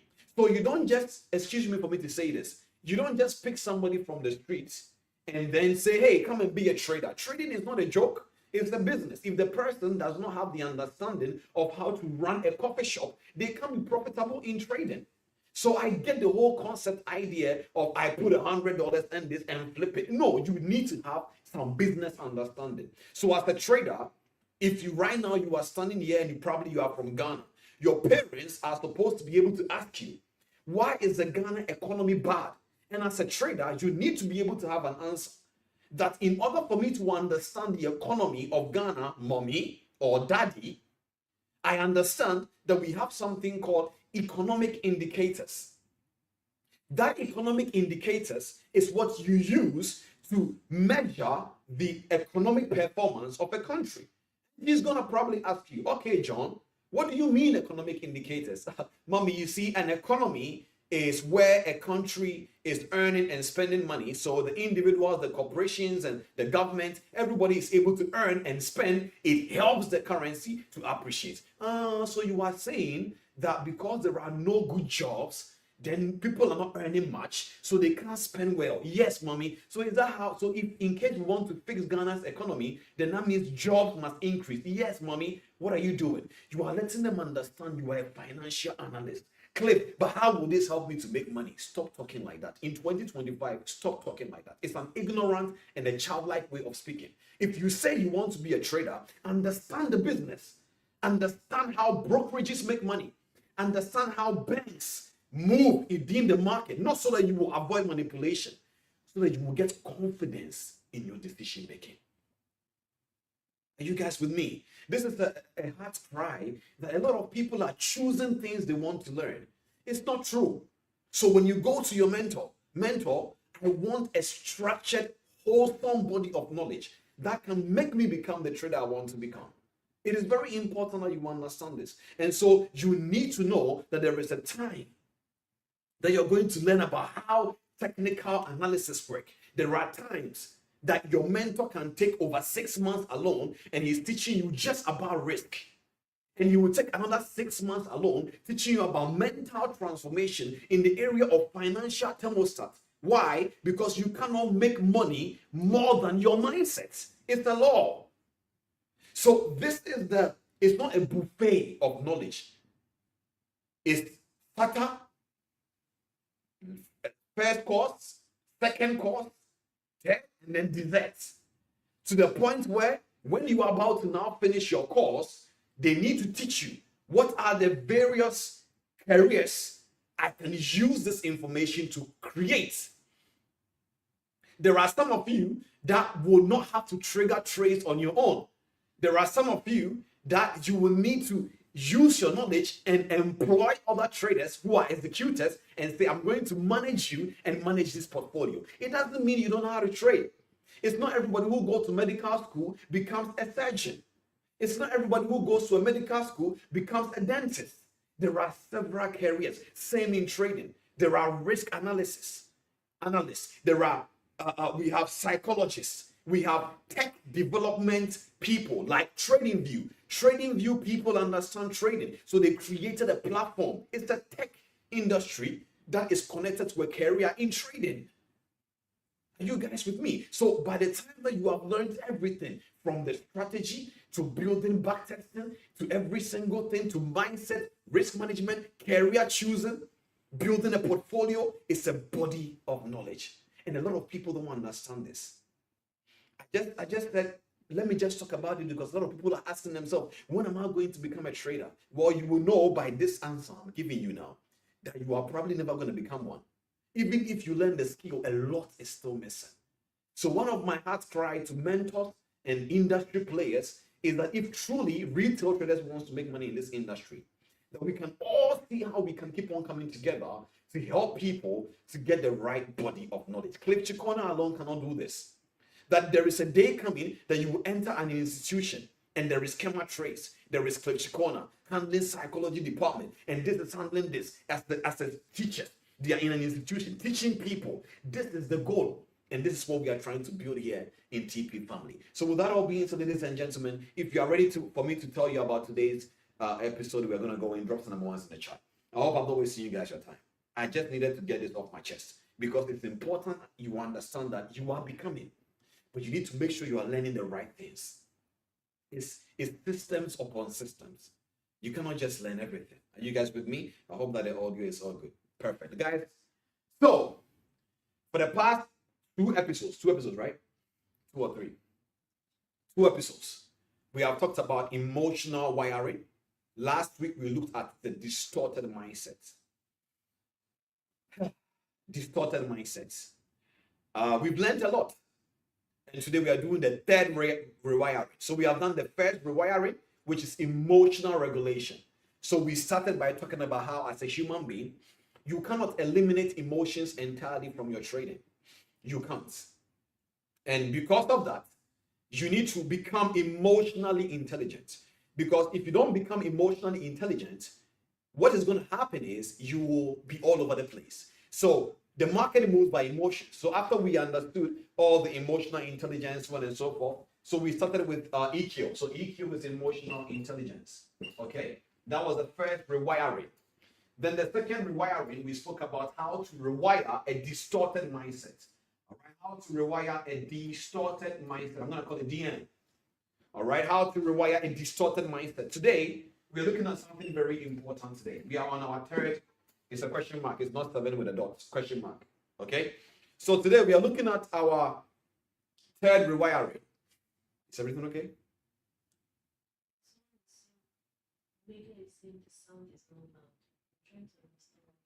Okay. Tell him to come and fix it for me. Okay.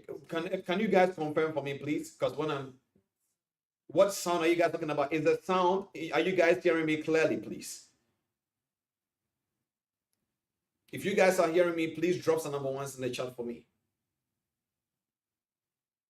People are hearing me? Okay, Omega, I'm sorry, but try to see if it's your device or something, okay? All right, guys, I'm teaching now, so please let me focus here. So we spoke about how to rewire your emotional mindset to become emotionally intelligent. Then we spoke about how to rewire a distorted mind. Let me bring something out from this a little bit. And so we spoke about the fact that a distorted mindset is not a stupid mind. A distorted mindset is a mind that is coming from a background that didn't do justice to the mindset. So I thought you guys heard me saying this. Growing up, I hope my grandmother one day doesn't come across my YouTube channel, you know. She'll be like an ungrateful grandchild.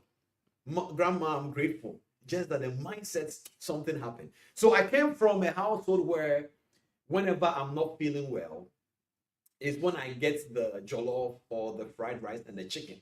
And you know, when you grew up, if you grew up in Ghana home a little bit, back then, you know, when you had fried rice with chicken, it means, you know, your family is doing very well.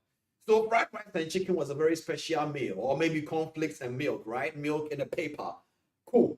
But anyways, I only get those things when I am not feeling well. So here is the kid who is only getting things when things are bad. So as a child, I saw that. Even when I want to go to my grandma and say, hey, believe me, she loved me a lot. It's just the way it was. So let's say if I want to buy something for myself, I can't. So I have to tell the grandma, I want money to go and buy a pencil. But I'm not going to buy a pencil. But I need money to buy a pencil. We grew up in a household where they would tell you, go and tell auntie that mommy is not there. So if you go and you tell the auntie, mommy said I should tell you she is not there, you are going to either get a finger on the forehead, isn't it? So what do you think is happening to the child? The mind is rewiring. So now this child who went through this sort of grown up, for example, myself, that I only got things when I was feeling sick, I developed what we call victim mentality. So a victim mentality is when you victimize everything, right? Let's say, for example, the world is hard. The way you carry yours is different. Man, I've not eaten the whole day. You know, I'm so sad. And this and this. Yes, I get it, but it's not only you. But you cannot find a place in your mind to be positive. It's not your fault. You are not bad. What did I say? You are just wired. And what did you guys hear me saying? I said, if you find out that you are wired, what do you need to do?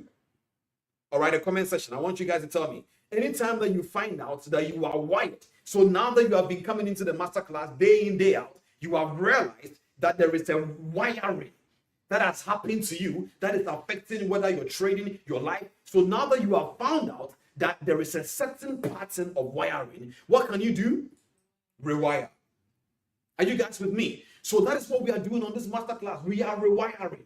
And the only way for you to rewire is for me to tell you the truth. So once upon a time, I will meet investors. Instead of me telling them about how I have a business idea, I start telling them about how my life is not where I wanted it to be yet. And one day, when I started going through my mental transformation journey, I'll never forget. And in 2015, I think almost November, December there, I found my first workbook. And I will not lie to you, ladies and gentlemen. That was when I realized there is something called financial thermostat in 2015. So I had to start rewiring my mind to understand, Cliff, those investors, they don't care about you. Complain, don't complain. Do you have a business idea? If the answer is no, go and sit down. Are you with me, guys? So we started talking that a distorted mindset is just a mindset that is not aligned from the way you see things. So there is a way you see pain. You said pain is bad, but pain is not bad. Pain is a signal. Pain is an initiation. Pain is growth. So we don't like pain, but you can't avoid it because whatever that is going to become new has to go through something unusual that your body and mind will translate as pain. But what if I told you the more you are able to endure that, the more you will be able to basically go to the next level. There are many people listening to me right now. You don't like flying. You don't like an airplane. But if you, especially if you grew up in Africa, you will choose that pain over flying and the fear of flying to get to the other side than to stay in your country. So when you understand the conviction, you start to act differently. Are you guys getting me? So pain is not bad because it is a pain that gives you signal that fire is going to burn you. So you take your hand off the fire, pain. So there is a way that we see things right now. And the way you see things is not based on how it is. You see things based on who you are. Are you with me? You don't see things based on how it is. No, we all don't see things like that. That is why I spoke about the 4 levels of reality. That we have what we call perceived reality. We have what we call experienced reality. We have what we call objective reality and spiritual reality. So we said a perceived and experienced reality, they are not absolute. That means if I tell you that right now I'm looking handsome, it's not absolute, Cliff. Not everybody likes my head. Me. Not everybody is saying, wow, Cliff, you have a nice head. No, it's not absolute. I can say I am great. I am handsome. Some people say, no, you are not, Cliff. No problem. But it's not absolute. So it's called perceived reality. But the other part, which is objective reality, is called the reality that is by fact. So there is something called the law of gravity. I said when you jump from a 50-story building, you will go down. It's objective. You don't need to believe me for the law of gravity to work. So if you jump from a 50-story building, you will go down. Whether you believe me or not, it's objective reality. And we have what we call spiritual reality. It is when you don't see things, but they are there. So for example, right now, you are looking at me and you are feeling the stream, or you are seeing me streaming. There is a spiritual reality happening right here called a Wi-Fi. You don't see it, but it is there. It is what is transporting my voice through the microphone, through the camera, and coming to your end. Spiritual reality. So there is a way we see things from a distorted mindset. And the way a distorted mindset works is that it uses what we call cognitive biases. So cognitive is your brain function whereby you are able to reason, think, feel, and be able to come to a conclusion about something. Remember all the things and so on and so forth. But then cognitive biases is, for example, let's say you came onto this stream. And then when you came onto this stream, somebody insulted you. Maybe in the comment section. Every time you come to the stream the next time, even if we have blocked the person, you will be looking for insults. And you will attract it one day again. Because you are looking for it, so you will find it. Well, God forbid, not on this stream. Are you guys with me? So a cognitive mindset which leads to a cognitive bias, is when your brain takes shortcuts to make decisions. So we realize that a distorted mindset is the mindset that sees life in a different way. So it's like a broken mirror. A broken mirror can still show your reflection, but it's not going to show the reflection in the right way because the mirror is broken. So, EQ, emotional intelligence. DN, distorted mindsets. Question mark, I'm about to release the topic. If you're ready for today's topic, drop the number ones in the chat. All right, ladies and gentlemen, today I'm going to teach about something very important. Listen, there are some of you here right now, it doesn't matter how much you have. It doesn't matter how much you are good with your skill. Some of you right now, no matter how your skill, which is your technical analysis, your strategy is good, you won't make $10,000 yet. No. Some of you, no matter how your skill set is on point, you will not make 100,000 yet. But there is a possibility. So there are people that are. I want you guys to remember with me right now in the comment section. There are some of you right now that is listening to me now that you will be trading. You will hit $1,000 and you will find yourself coming back again to 300. You'll be trading, and then when you are making profit, you start to see yourself having a losing streak. You'll be trading. You don't have a problem making $5, but the day you decide to make a 50, you come back to $5. Rarely, consistently. Is that true? And you keep on asking yourself, should I reduce my lot size? Should I increase it? What is happening? Things are happening. It's not just anything. Are you with me? I want to talk about something a little bit. Don't worry. I'm going to introduce my topic. The first thing I want you to understand is this. Trading, I want you to write this down, please. Let's do some writing. Trading is a decision-making business. Trading is a decision-making business. What this simply means is that decision making is a very important skill set to have in this industry. Would you agree? So before entering a trade, when you are in the trade, and after you have gotten out of the trade, all these three of the dimensions is connected to decision. Okay? So before, when you are in a trade, and after the trade, they're all connected to decision making. Are you guys with me? So at the end of the day, you cannot take out decision making from trading. And the parts that you are going to use to make the decision is not your hand,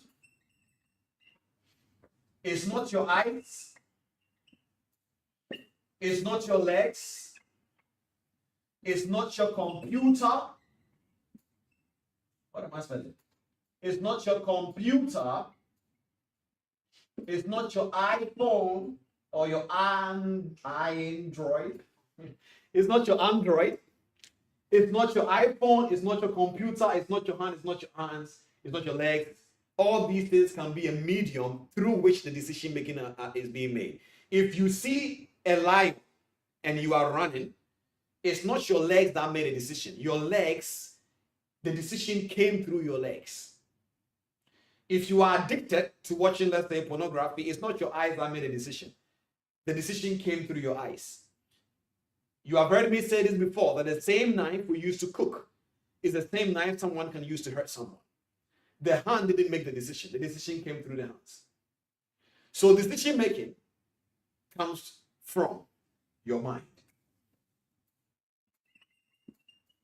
So if the decision making comes from your mind, then you need to make sure it's as clear as everything. Ladies and gentlemen, it doesn't matter how beautiful this water is. If I put this clean water in a dirty cup, it will change the content of the water. So the more cleaner your mind is, the less distorted negatively it is the right way you can make decisions. So, write this down. Don't forget this. Decision making, business. How do you make decisions? You're going to be making decisions before the trading, when you are in the trade, after the trading.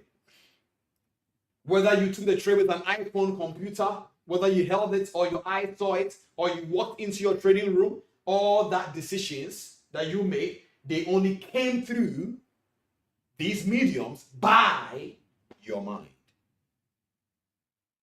Are you guys with me? Okay. We have started writing. I hope you guys are writing something now. Today, I'm teaching on the topic risk tolerance mind. Risk tolerance mind. That is the topic for today. Risk tolerance mind. Risk tolerance mind. So you need to be able to understand that if we are talking about risk tolerant mind, the key component here is risk. Let's break it down as we always do. We're going to break down the word risk. You're going to break down the word tolerance. And of course, you know what the mind is by now, but I'm still going to let you define it. Okay? So what is risk? Let's talk about this right now. What is risk? I wrote down here.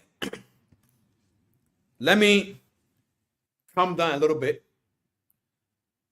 I want the information I'm about to give you, I want it to enter you. You see, I take my time to teach this way because when knowledge comes upon you, it's impossible for your life to remain the same again. It's impossible. So, take it, just let me take it slow. I will land somewhere very beautiful for you guys. Just stay with me. When I started the conversation in the beginning, what did I tell you? I tell you that we started talking about emotional intelligence, right? Then we went to a distorted mindset. Ladies and gentlemen, there is a way that you see risk right now. So from a distorted mind, from a DDM mind, you think risk is danger.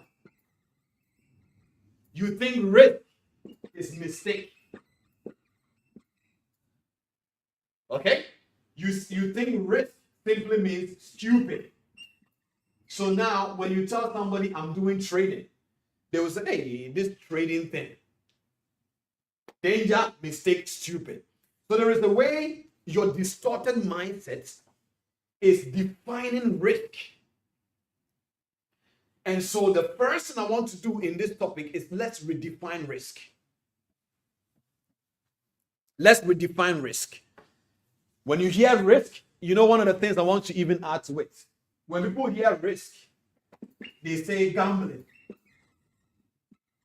So when people hear risk, to them, it's either danger, mistake, stupid, gambling. All this definition about risk is coming from a distorted mindset. It's not absolute. It's not absolute. It's coming from a distorted mindset, a household you grew up in. Okay. Let's define risk. The first thing I want you to write down is that risk is not danger. Please write it down. Risk is not danger. Risk is not danger. Risk is not danger. What is risk? I wrote down here that risk is the exposure to possibility. Risk is the exposure to possibility. Risk is the exposure to growth. Risk is the exposure to possibility, growth, and mastery in uncertainty. Let me write it down here for you guys. So what is risk? Risk is the exposure. So risk is what? I want you to underline the word exposure is the exposure to what? Possibilities.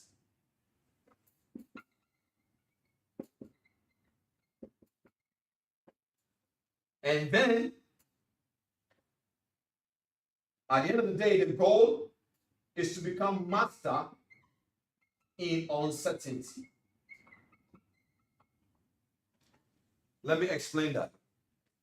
So, risk is the exposure to possibility, growth, and then becoming a master in uncertainty. Why?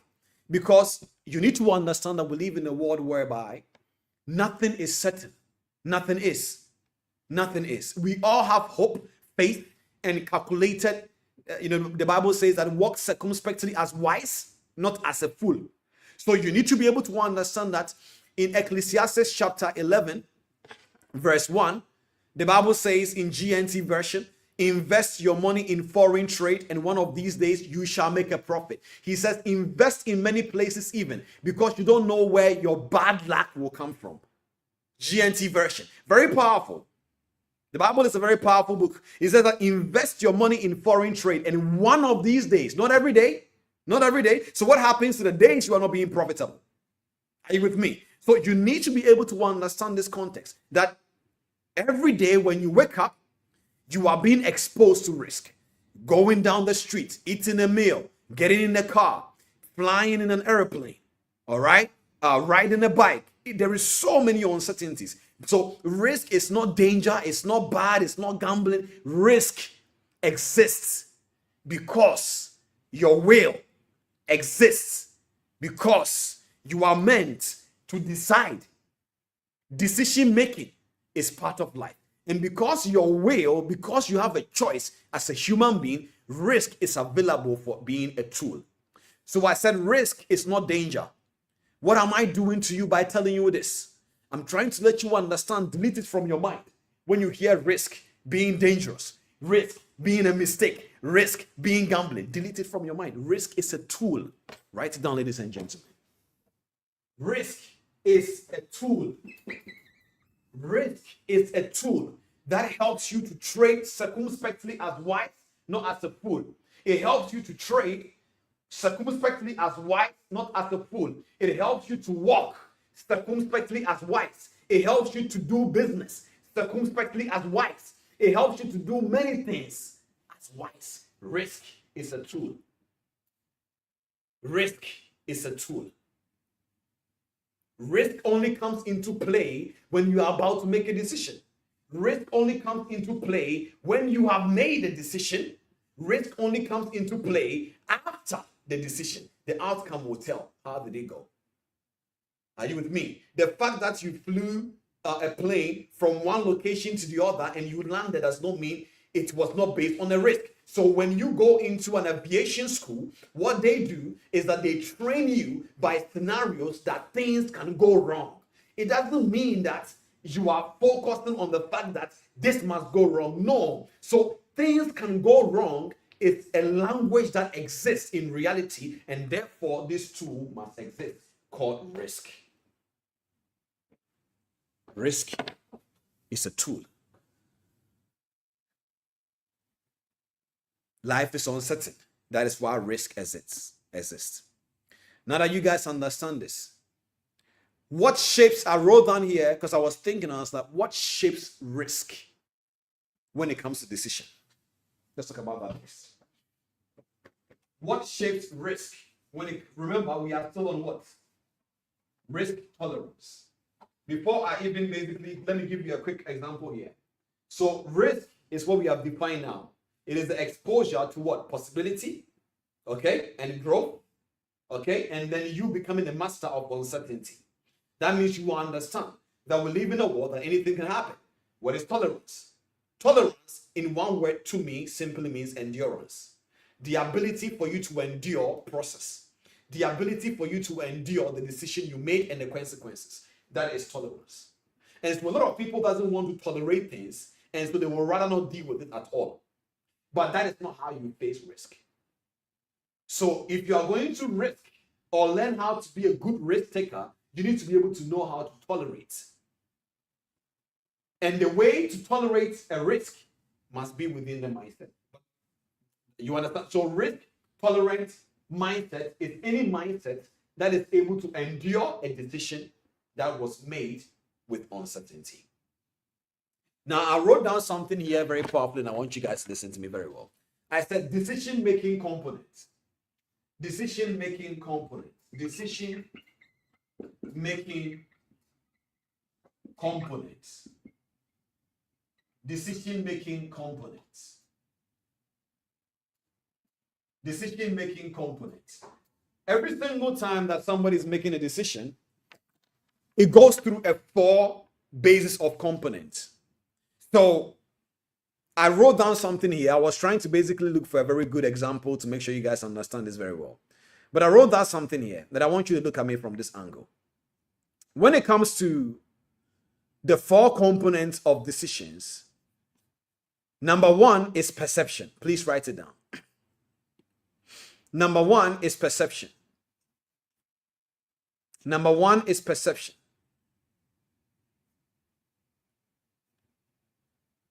Number 1 is perception.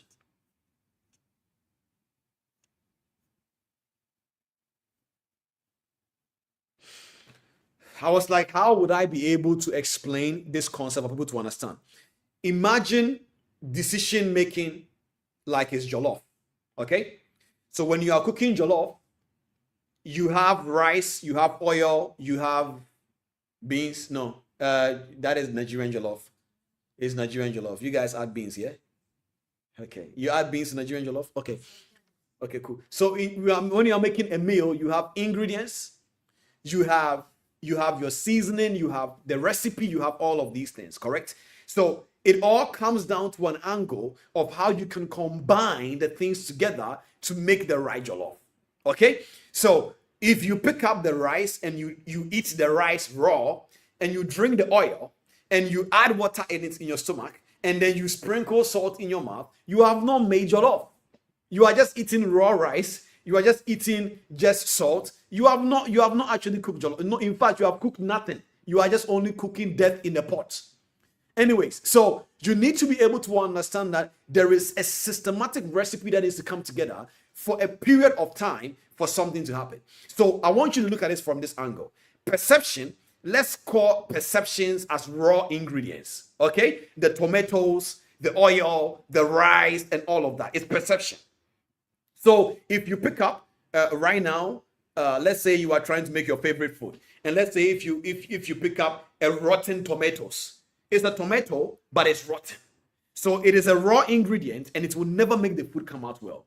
So that is how I want you to see a perception. It doesn't matter even if that is how you see things. You can see it in the wrong way.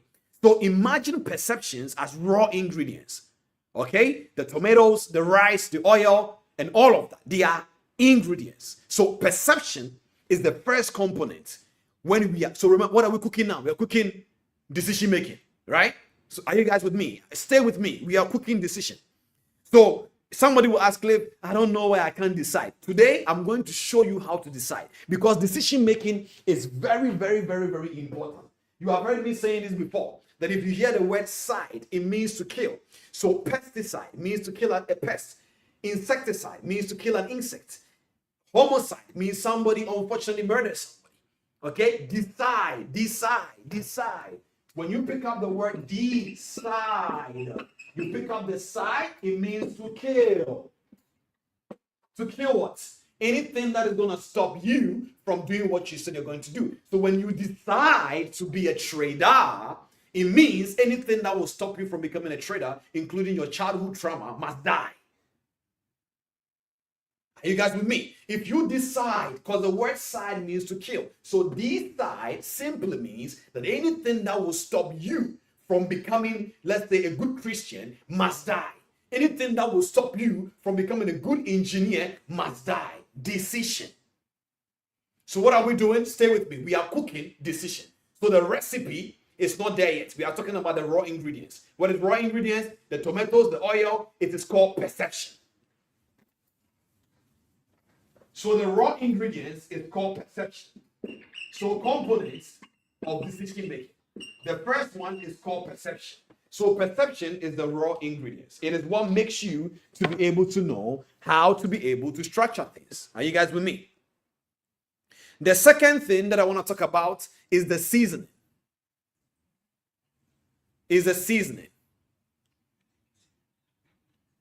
Is the seasoning. Guys, sorry for a second. Interesting. Thank you so much. It's so true. It makes sense now. Guys, you know what is funny? You see perception. Thank you so much. So what is funny is actually using a different sort of microphone. So that is why people couldn't hear me when I'm here. Okay, but now you guys can hear me clearly, right? So there are different microphones here, so I had to use the right one. If you guys can hear me correctly, right now, drop some ones in the chat. Can you guys hear me now? Is it good now? It's very good now, right? Okay, good. Now, guys, forgive me. Forgive me. So remember, where are we? We are cooking decision. Stay with me. Let's cook. Let's make some decision-making recipe right now. So at the end of the day, you need to be able to understand that decision-making is the most important thing, because risk.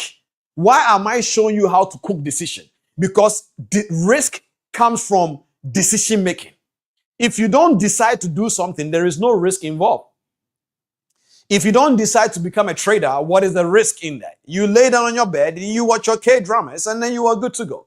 But if you decide to do something, you need to understand what follows it. So number one is perception. What is perception? The way you see things. And we have talked about this before. You can see things from a distorted mind or for a rewired mindset. But Cliff, is it everybody that is in this world that has a distorted mindset? Yes, Chief. Yes. There is no household in this world that doesn't have certain kind of limitations. So we all grow by learning. Okay? So perception. What is perception here in the cooking? The raw ingredients. Then, you see, there is one thing about perception, which is raw ingredients. When you're cooking jollof, it's one thing to have the tomatoes, the meat, and the oil, but you need seasoning. What is your favorite seasoning? What? Maggi. So Maggi is seasoning. Without the right Maggi, the food won't taste right. Is that true? So perception is raw ingredients. Maggi is emotions. Do you know what this means? It means the same Maggi that is meant to make the jollof taste good can spoil it. Is that true? Good. More Maggi, bad taste. Less Maggi, bad taste. Correct? So, more emotions, bad taste. No emotions, bad taste. Because as a human being, you need to feel. But what we are looking for is a balanced taste. So now you know the name for a balanced emotion is called what? Emotional intelligence. So what are we doing? Remember, we are cooking. What are we cooking? Decision. So Cliff, I don't know how to decide. Don't worry. After today, you will know it. Cliff, I don't know. I don't want to go to the gym. Don't worry. Your perception is not right. You don't understand why you should go to the gym. Oh, why? These people always carry metals. You see? You distorted mindset. You are there. You go and carry one. Perception. So now that we have found the ingredients, which is the tomatoes, the oil, and all of that, we now understand that perception plays an important role when it comes to decision making. After we have understood our perception, we now need to understand our emotions. So that we don't pray over our account and declare. While your goat is blowing your account, you are there saying, God of Abraham, God of Isaac, God of Jacob, please don't let my account blow. It will blow. And still, even if you get angry at God, he will still love you. His love will run after you, chase you. There is nothing you can do. He loves you forever. So you need to be able to understand this. So emotions is the seasoning. More of it, less of it is not good. It has to be balanced. Are you with me? What are we cooking? Decision.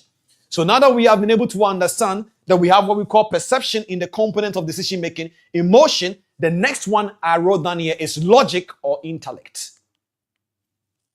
Logic or intellect. The next thing is logic or intellect. Logic or intellect. Logic or intellect. So, if we are cooking, we have our raw ingredients. Ladies, in the comment, can you guys help me? Let me see. This question is for only just the ladies. Perception is the raw ingredients. Emotion is the seasoning. What do you think logic and intellect is in the area of making a meal? Ladies, is there any lady on the TV Masterclass? I'm sure there should be. Don't hide. Don't worry. We will not judge your cooking skills. What do you think the logic is? Any lady? Tell me. Check in the comment for me. Okay. Okay, guys, can we disgrace our ladies a little bit? Protein? Chief, protein is in perception. It's raw ingredients. Logic is the recipe. Logic is the recipe. So, let me write this down here. Number one, perception. No, we are not there yet. But it's part of the recipe. Good one. So we have perception as raw ingredients. Emotions is our seasoning. And then logic and intellect is the recipe. Are you with me, ladies and gentlemen? Logic and intellect is the recipe. And the reason why it is going under logic is because with recipe, there is no emotions involved. 2 times 3 is 6. 2 plus 3 is 5. That is it. Logic. So when you don't have the understanding about what truly order flow means as a trader, you can't make a logical decision. If you don't know what lot size is, you can't make a logical decision because lot sizes are not sentiment.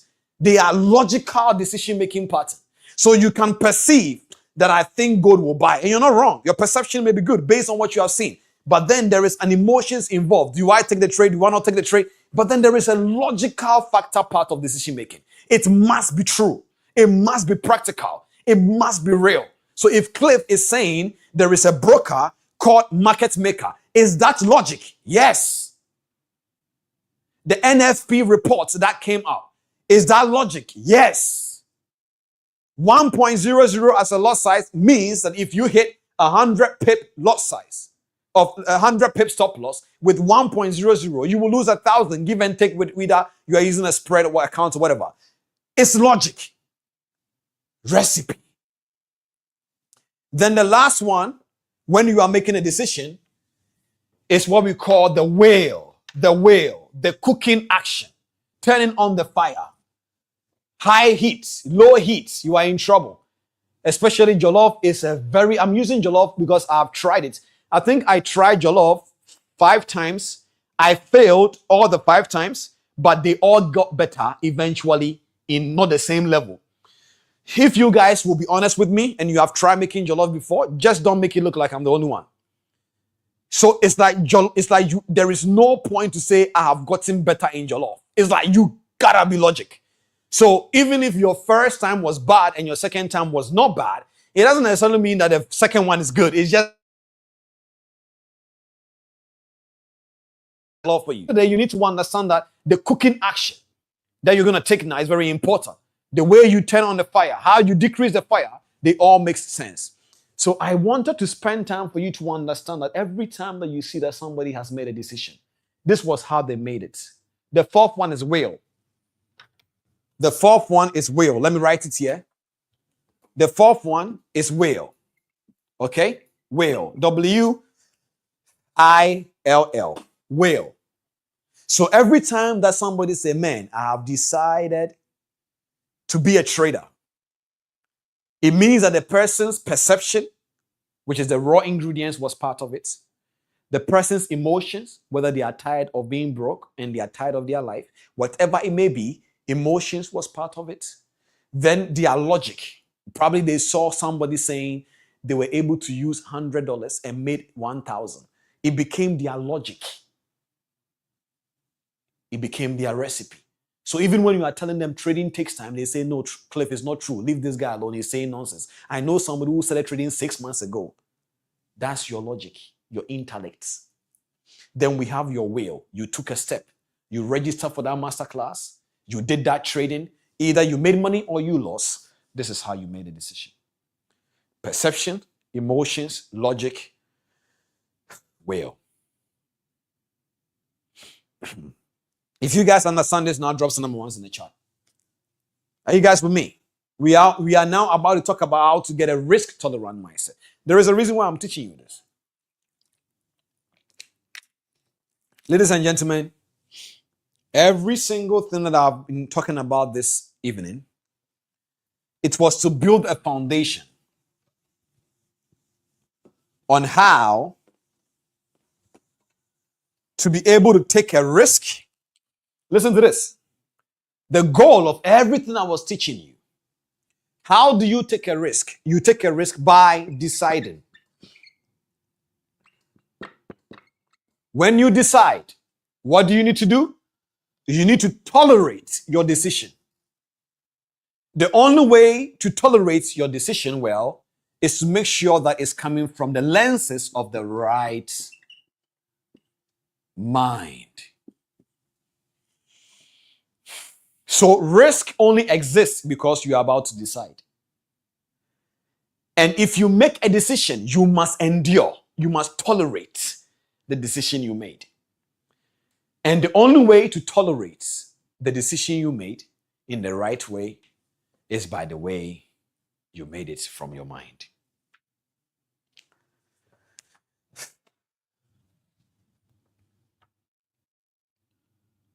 Ladies and gentlemen, now, before I show you how to rewire your risk tolerance, you need to understand that we call something risk tolerance. Everybody's risk is different. At this stage in my career, losing some certain amount of money, and it doesn't hurt me. It's not because I have it, by the grace of God, it's because I can tolerate it. Because you need to understand something. That's the reason why. Let's bring everything into trading now. Everything that you are doing in the market, it sums down to one thing and one thing only: money, right? So, watch this. We call something risk to reward, then ratio. This is by what you can handle. This is about an outcome you don't know. This is about logic and the law of arithmetic. So, what are you risking? Is it in percentage or money? So that means if you take 5 trades and you say that I'm trying to risk $100, and you tell me your risk to reward ratio is 1:5, that means how much is the person going to make if they hit their target? If the person is risking $100 and they are saying their risk to reward ratio is 1:5, how much is the person going to make?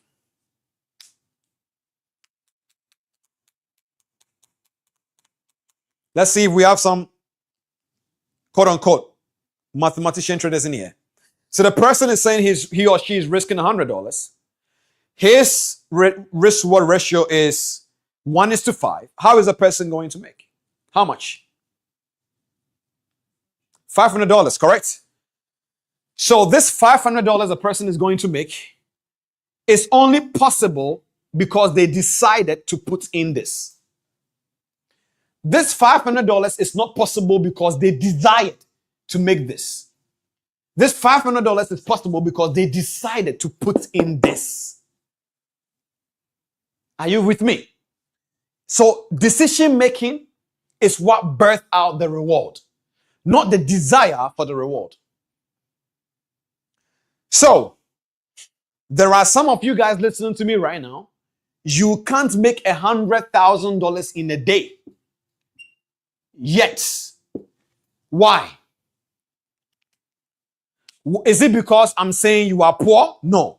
Based on the information I've given to you today, why can't you just get up and make $100,000 today? I want somebody who is paying attention to give me the answer. Why can't you just get up and make $100,000 today based on the information you understand about what I'm telling you? If the person did put in $100 and made it $500, why can't some of you guys make $100,000 today? Why? On one trade, logically, let's just say. Why? Give me some answer. Why? Why is it that you cannot just get up today and make $100,000? That is a good answer. Good answer.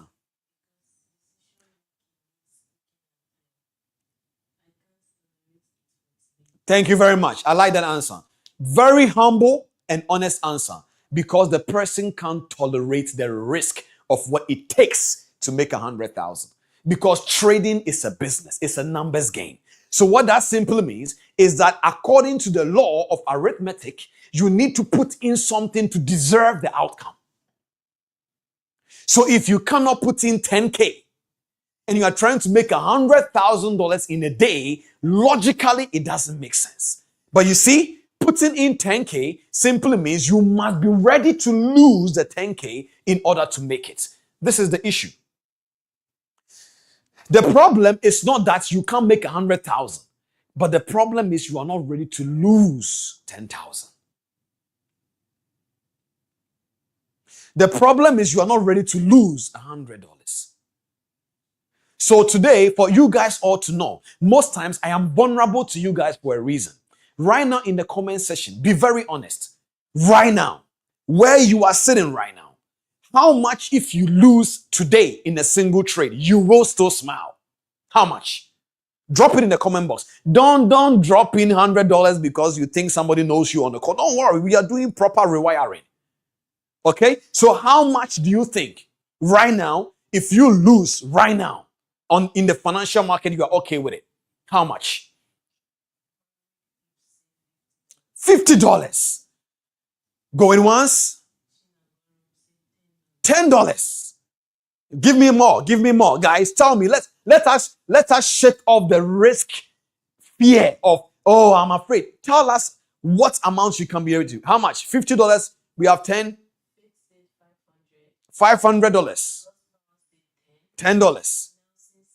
5. 10. Now pause.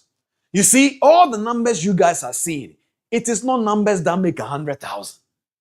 So now, who somebody is risking 100,000? 1,000. Let's go. Can somebody beat Anthony? Anthony going once, twice. We are doing auction here. We are cooking, right? I've finished cooking the jollof. Now we are selling it. 1,000 going once, twice, sold. Okay.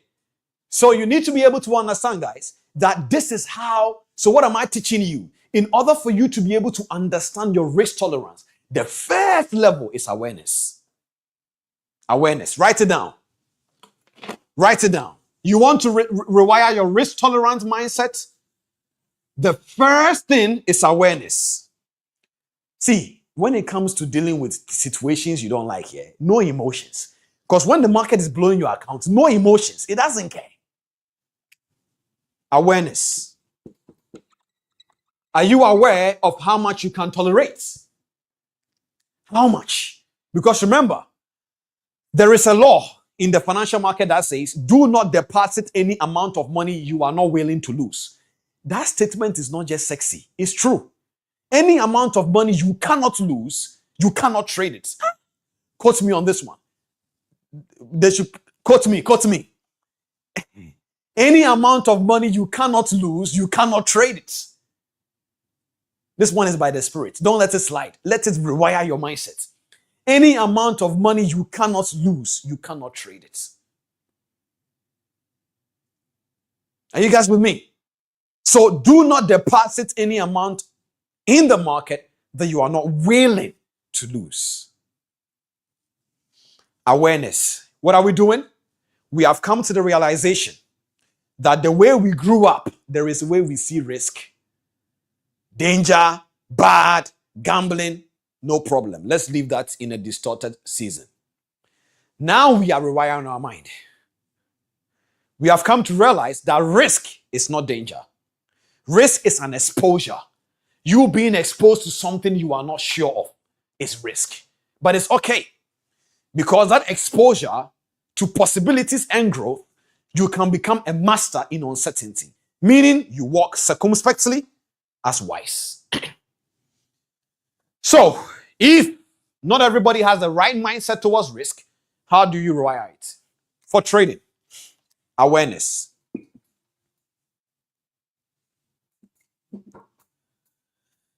After you have become aware, what do? You have to write it down, correct? When you become aware, so I'm giving you a task. Start writing down the figure that when you lose, you are not happy with it. Awareness is the first thing. The second thing is, how do you increase, or how do you rewire your risk tolerant mind? After you have become aware of the one that you are used to, stay there for a while. Okay? Then after you have passed that thing, we have what I call the incremental. Is it correct? Incremental, did I spell it right? Incremental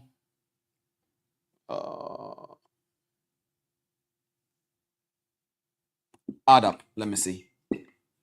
So this is when you start to increase your risk a little bit. So who said they can only risk $10? Okay, so let's say you have been able to risk $10 for a while. After a while, you start increasing it little by little. $15. You are trying to train your risk tolerance. You know what I do? I remember when I started risking more. So my first drawdown was $8,000. Not my first drawdown in trading. My first drawdown, I remember, was $8,000. 8,000 euros. Even that time, the account was euros. Now, because, you see, there is have you ever entered a drawdown that because that time we all didn't know what we were doing, right? Between 2012 and 2015, we didn't know what we were doing. So I'm in a drawdown. I'm like, my God, what am I going to do about this? And so, you know, where sometimes you go into a drawdown and you tell yourself, if it will blow, let it blow. If you have said that before, let me know in the comment. If it will blow, let it blow. What happened? It blew. It blew. Didn't it? It blew. If it will blow, let it blow. It will blow. You see? Yeah, it blew. See? It blew, didn't it? Have you said it before? Have you guys said it before? If it will blow, let it blow. It's like you are angry, right? Remember, decision making. Yes. If it will blow, let it blow. It will blow, because it's not about your sentiments. It's not about your emotions. So, incremental add up, meaning that after you have been aware, stick to that for a while and trade well.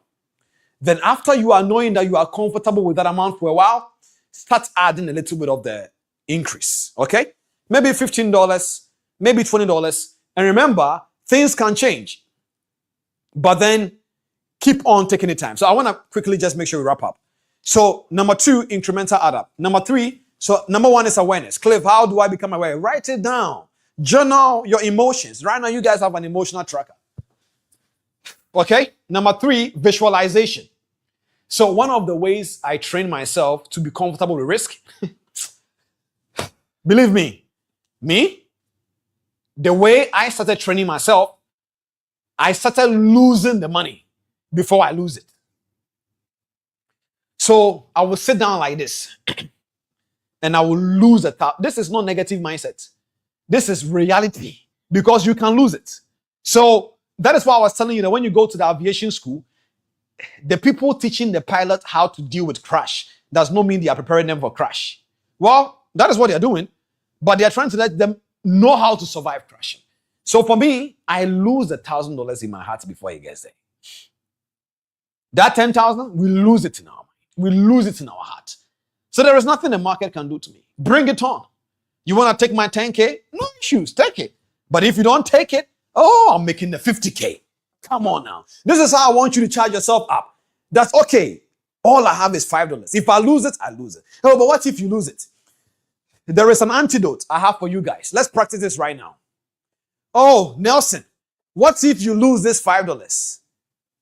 Okay, this is you talking to your brain now. Because I told you guys, you don't beat a thought by thinking. You beat a thought by talking. So, Nelson, what if you lose this $10? Okay, and so what? The moment you say, and so what? Your brain goes quiet.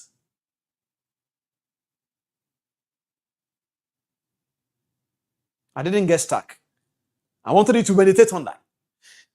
Oh, what if this trading thing doesn't work? You know what? In the next couple of few seconds, I want you to say, and so what? To many things I'm about to say to you right now. What if today too you hit a stop loss? I may not hear you, but I want you to say with me. Even those in the room right now, say with me. So what if you hit a stop loss again? Okay. What if today you take trades and it doesn't go your way? What if this trading thing doesn't work? What if I invest into this business and I lose money? And so what? And so what? I may make money, I may not make money, but I will make the decision well. And so what? Okay. And so what if I make $1,000? Exactly. What if I make $50,000? So because in the market, it doesn't matter whether win or losses. You must be emotionally intelligent in a way that you know how to speak to your brain, because your brain can be very stubborn. Remember why? It's coming from a distorted mindset. So don't allow it to think. Don't sit down and meditate on an emotion that is basic. It will become a complex one. So one more time. What if Monday you don't get the results you're looking for? So number one is awareness. Number two is incremental add-up. Number three is visualization. That is where the and so what comes in. You sit down and you lose the money before you enter the trade. Don't be surprised. Sometimes when I see people say, oh my God, I made money. I'm like, okay, didn't you know that was why you took the trade? It happens to all of us. Sometimes you make some money and you lose. If at this stage you are losing money and getting surprised, you are not trading well. But anyways, visualization. Sit down and imagine the outcome and retrieve the emotion and then go into the market in a way. I'm about to release a video. It's a visualization video on certain things. It will help you to understand visualization. Maybe one of these masterclasses, when we are done with this series, we'll talk about visualization. I think it's either part of the episode or we'll see. So, then the last one, I have what we call identity affirmations. Identity affirmation is the fourth one, the last one. Identity affirmations.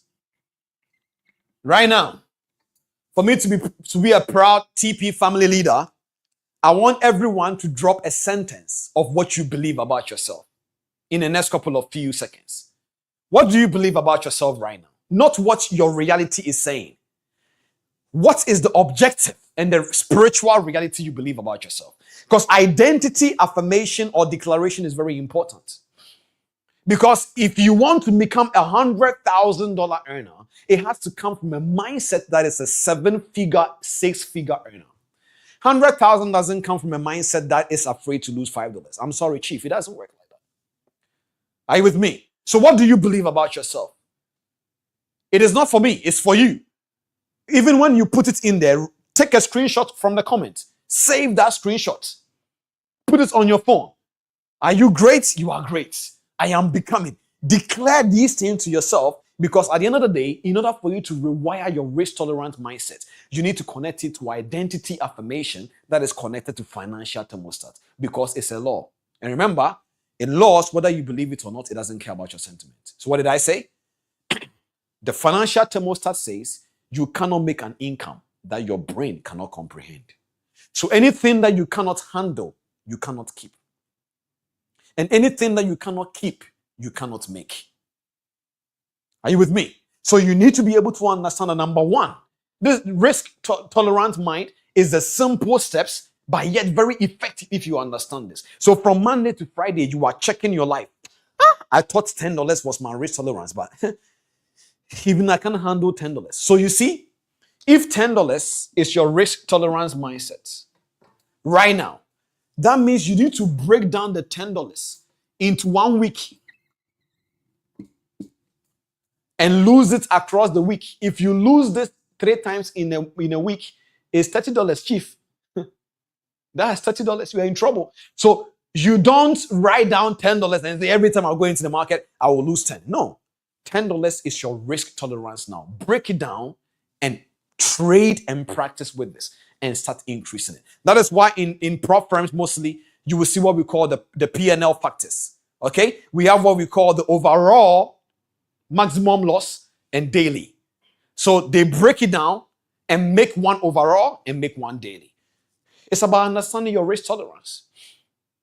Are you with me? So awareness, incremental add up, visualization. Lose the money before you lose it. So tell the market to bring it on. I'm going to take your $50. Well, there is a saying. I remember when we were in, I used to live in Ukraine, and I'll never forget. So in Ukraine, in 2022, I was there. And so the war happened in Ukraine. So I was leaving Venezia to, was it Kharkiv? No, the border in Romania.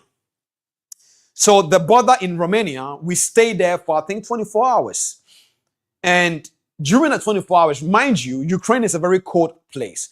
So negative 24 degrees. We are staying outside at the border. There is no way to get out of the country. There is war. So what happened was, there is a gentleman that came and they said, wow, are you not cold? He said, I'm cold, but I'm already dead. Meaning that the weather cannot kill him because he is already dead. What I'm trying to tell you is that the market cannot take money that you have already lost. You're already dead. Well, not in that context, but the account, you have already lost the $5 before you took the trade. So remember, decision making, perception. So ladies and gentlemen, let's wrap up now. Everything I told you today, what are we doing? Number one, perception. When you are able, just like the ingredients, when you wire your perception well, and you know that losses are part of the game, good perception. I will win some, I will lose some. Good perception. It doesn't matter what happens. Good perception. Automatically, it fixes your emotions. When your emotions are fixed, you are able to think well. That is when we say you are now logical. When you now become logical, you now move. In other words, you make the decision. So, ladies and gentlemen, your perception must be right. It will fix your emotions. Your emotions will help you to become clear, to be logical. Then when you are now logical, you decide. So a risk-tolerant mind is a mind that understands risk and can tolerate it. So now, how do you understand your risk tolerance? First, awareness. Then when you understand that this is how much I can lose to be okay. Let me ask you this question for you to believe me, then we are done. Have you ever entered any trade and you didn't care whether you lost it or not? Let's get that answer and we are done for today. Is there any trade that you have entered in your life that you knew, even if you lose this money, you don't care? Maybe you didn't want that to lose. That is fine. We'll talk about losses later. We'll talk about a stop loss as a stop trade as part of the season. But is there any amount of money you lost in the market or a trade you took that you were not emotionally attached? Is there any? Check the comment for me. Yes. That is your risk tolerance. Cliff, how do I identify my risk tolerance? Any trade you entered that you didn't care about being in a trade, that amount of money you were going to lose is your risk tolerance.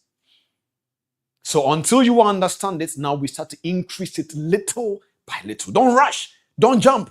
Don't move from $5 to $50 the next day. No. You can handle it little by little. The moment. But listen, ladies and gentlemen, you can't make money with 0.01.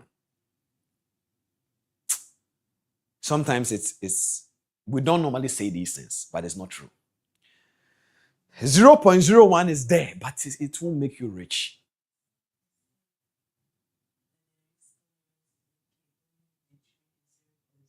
Exactly.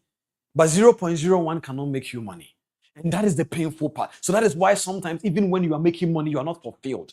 Because you have hit 100 pips, but it's $10. It's good, but the only issue is that your issues you have is more than $10. So the ability for you to understand that every single mentor and every single Wolf of Wall Street person will tell you there were a day they prepared for the execution. Believe me, the day I made my first 13,000 euros was the day I was ready to lose a significant amount of money. Now, let me balance this. It doesn't mean that Cliff is telling you to go and blow your account. I'm telling you, in reality, it takes money to make money. So, Chief, 0.01 will not make you all the money. But you remember what I told you? Solve your bread problem first. Solve the milk problem first.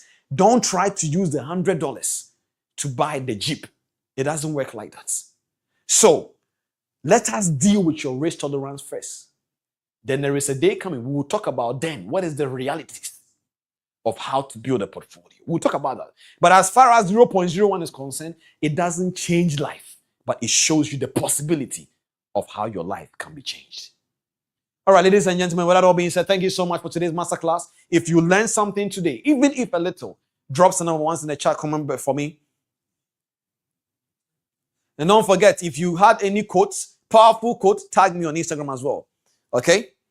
Tag me on Instagram as well. Then we'll take it out from there. Ladies and gentlemen, if you are in Dubai, don't forget on the 26th of July, live here on the TP Masterclass edition.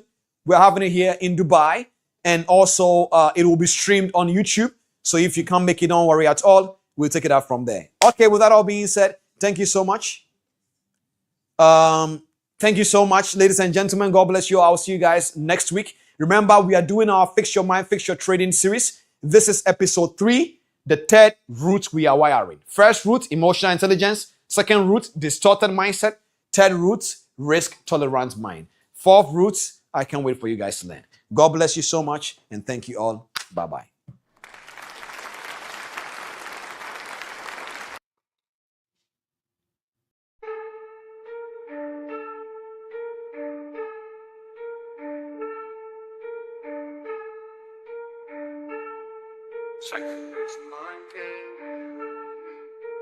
Trading is a mind game. You heard me. Trading is a mind game. Fix your mind, fix your trading. Fix your mind, fix your trading. Fix your mind, fix your trading.